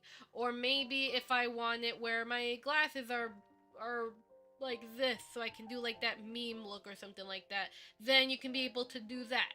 So it's really nice. I had a theory though that you could be able to load textures if you use an image loading texture thingy ding. I have not tested it. I probably should, because people kept asking me about easy texture swapping. That's been a very popular question. Even though I made a tutorial technically talking about it, I still had people who wanting a more easier solution. So maybe I will see what the node can do. I'll keep practicing with it, and if not, I'm sorry. But otherwise though, if I can't find a way, then I'll definitely share it with you guys. Set dynamic bone properties is really good for those with dynamic bones that want to pretty much toggle their settings, if that makes sense. So if, let's say, I guess let me have like a zoom in at this real quick. I'm gonna have to view it on Steam. So one moment, because I have to zoom in on the picture real quickly so I can see. Let's see here. Yeah, so this is definitely really nice. Yeah, so pretty much this is good. So like, let's say you do want to have it where like maybe, actually, can you actually disable it? I maybe. So you can have it where, let's say, your tail can be very floaty because you're in space, but then you want to have a toggle where your tail is super heavy or something like that. You can definitely use this for dynamic bone users only to have this sort of node. Keep in mind, again, you have to have dynamic bones. It doesn't work with magical cloth or VRM spring bones. Timer node is definitely really nice if you want to have a cooldown. So, like, if something has to, like, cool down for a certain amount of time, this is definitely really, really nice. So, very cool. And then there's spawn viewer. I believe this is pretty much like if you want something to spawn. I probably might have to end up using this. I may have to end up using this node because I do have a project that revolves around spawning a viewer as like a certain character. I'll have to figure out how to do it, but it's definitely something I will probably look into. Flow for X amount of seconds is actually what I currently use for my actual spin graph. There is a native way to be able to do the spin graph natively and such like that, but I find this a lot more convenient regarding the spin, as well as like for the rainbow redeem too. So, or like if you have a rainbow redeem. So this is definitely really nice. Prop from message node. Oh yes, a small node attempting to find usable props within a given string. I guess this is just more of like, you know, just kind of like helping out, like searching for props or something like that. The rainbow color node is definitely really nice. Again, if you want to have like a rainbow redeem in your water dose setup, this is definitely a must-have to do it. You can literally just copy.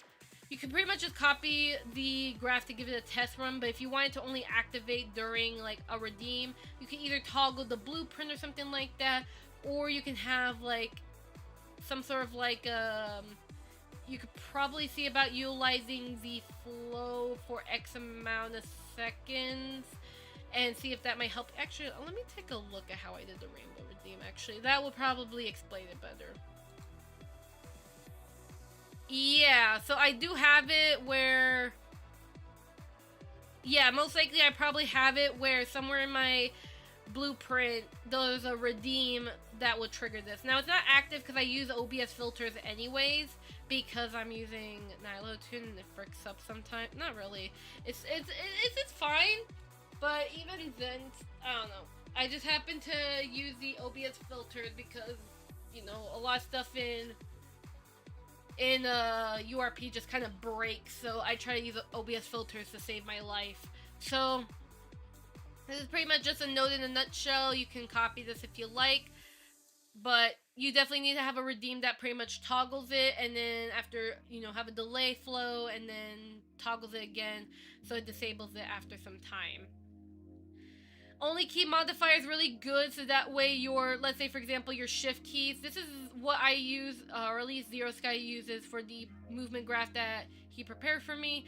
This is great, so that way it can tell the difference between your left shift key and your right one, because it can't, Waterdo can't do that natively, but this can allow you to do that. This is definitely a really nice node. You just need this node alone. This will allow it, so if you're going to be using the trackpad, for example, and you want to replace the mesh, because there is no native support to do that quite yet, you can be able to use this to hide the objects, and then you can use like a prop and just kind of place it in there, and then just kind of like, you know, parent it to like your spine or your hand, and you can be able to like replace the prop for something a little bit more custom. Really nice. Curve motion, I believe this is... Yeah, this is just something to, you know, utilize curves for more complex movements. There's the prop mouse click node. It's actually how I was able to make my bird squish. So allow me to show you.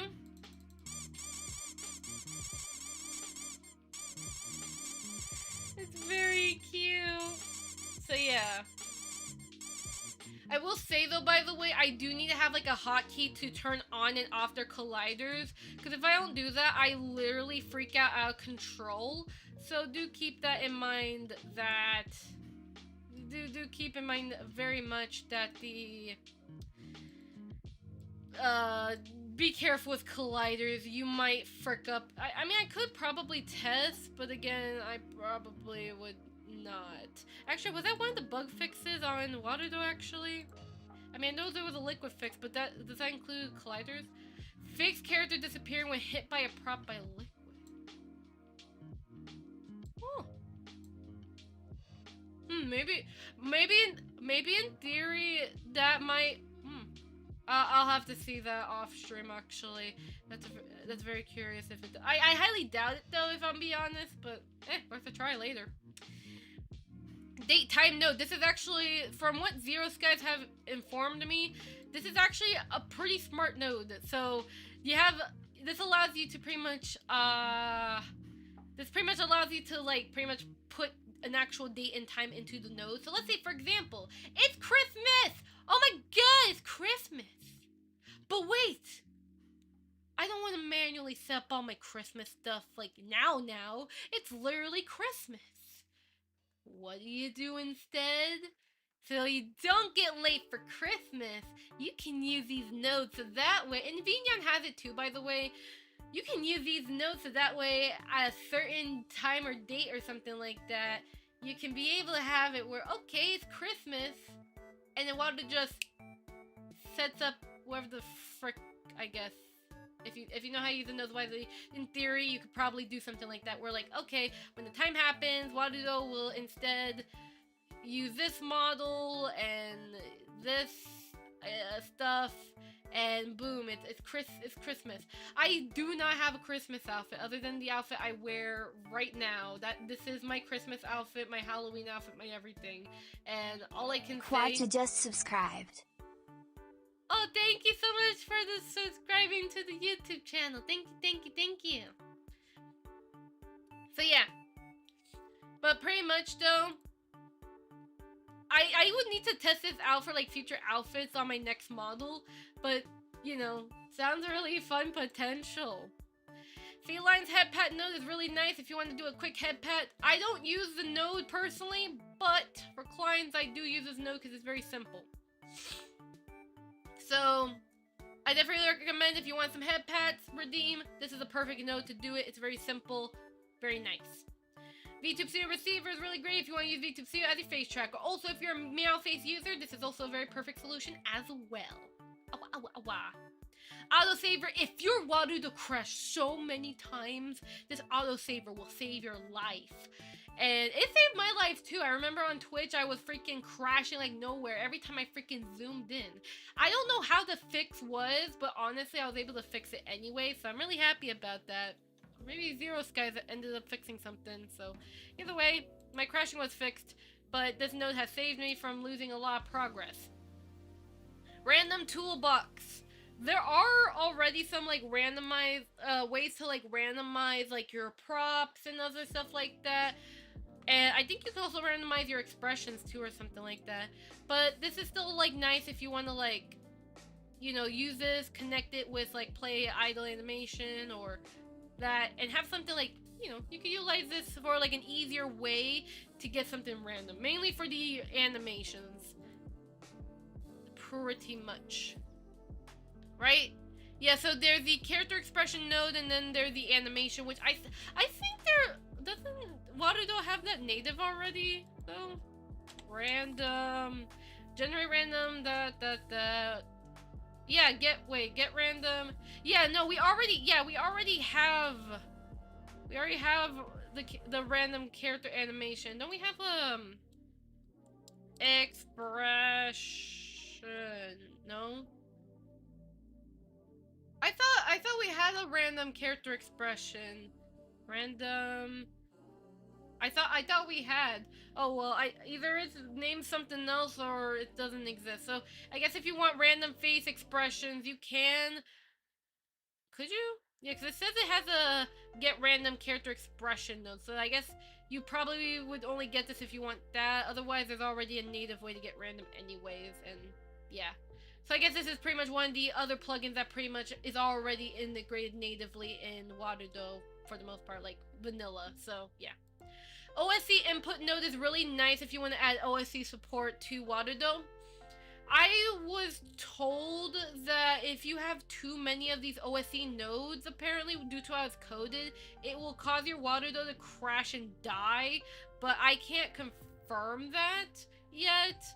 But I'd say be very careful with this node. But otherwise, though, if you do use OSC from time to time, this is definitely really nice. Especially if you're going to be doing things like having the brain wave thing that VR chat people are doing now. You can use that.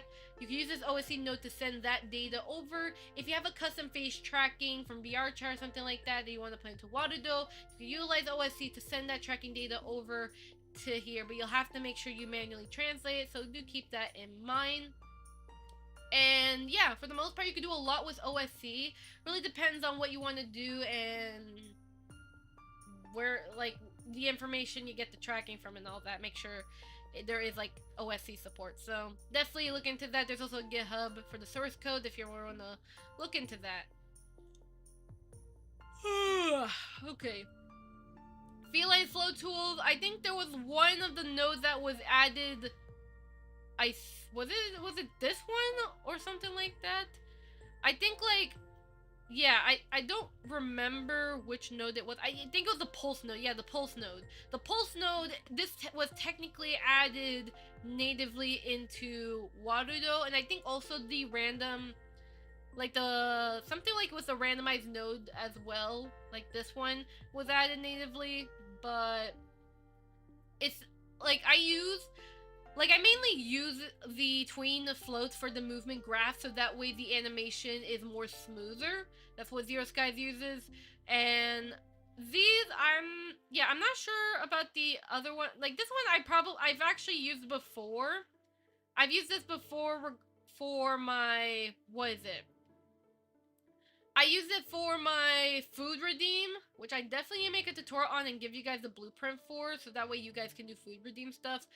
But yeah, so there's that. And then cube flow, I think is like, yeah, so it's, it's kind of self-explanatory. There's enter, pause, unpause, and reset. But either way, there's pretty much, this is like kind of like another node like toolkit, and probably a definite must-have, because there's probably going to be many of times that you'll probably end up using these sort of nodes. You never know. But again, I also recommend using set asset property. You will definitely, that's definitely the node that you need. Last but the last two here, HTTP. If you want to get some information from a certain website with HTTP support, you can be able to. Or I didn't all website has HTTP or something. I don't know. No, they should. Well, either way, if you want to be able to like get something from like a website or something like that, this plugin will allow you to yoink that data and stuff and do some cool stuff. I'm not exactly sure what it could be used for exactly, like a scenario wise, but for those advanced users, you could definitely check it out. And then last but not least, actually I think we have a second page of plugins. Oh my.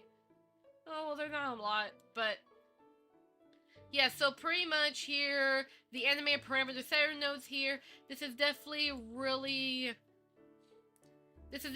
nice, of course, if you want to do like VSF avatar like animation, or even VR chat like animations, but in Warudo. So my wings, the way that they're moving, they're powered thanks to these nodes here. Of course, I can just power them with pendulum, of course, but I honestly just prefer the animation. Plus, not to mention, I also use it as well for my expressions like this, so that way they blend properly. So, like so on, like that, like my wings are down or anything like that. So yeah, so I use this quite heavily for my wings. I think I've also used it as well. You could also do like material toggles with this, or you just use the material nodes from next time. But this is also especially good, again, if you're trying to convert your VRChat model over to Warudo and you want to make sure to preserve the animation from VRChat over to Warudo, pretty much, then yeah, you definitely need this plugin so you can do that proper transfer. So yeah. Anywho though, loop toggle camera is nice if you want to just loop a camera easily, but I think if you're using orbit camera, there are ways you can already loop it already in Warudo, pretty much. But I think I've tried downloading this and it didn't load up properly for some reason, but you can literally look at the Warudo documentation. They literally explain to you how you can do a loopable like camera animation.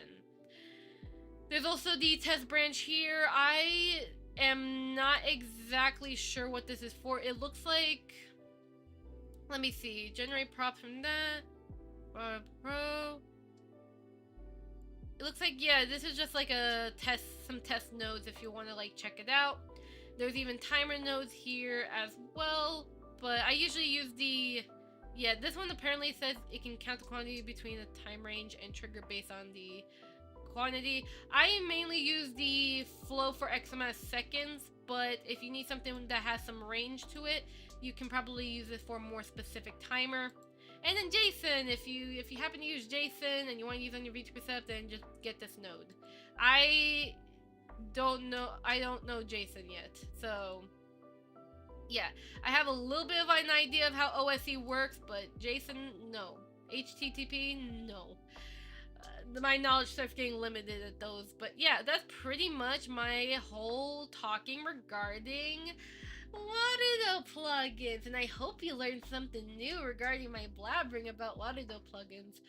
I wish I could probably make a tutorial about this, but considering that there are more nodes on the way, especially Zero is cooking up some delicious nodes for all of us to experiment and go insane with, that I definitely want to I can't wait to freaking share with you guys. Like I said, the movement graph.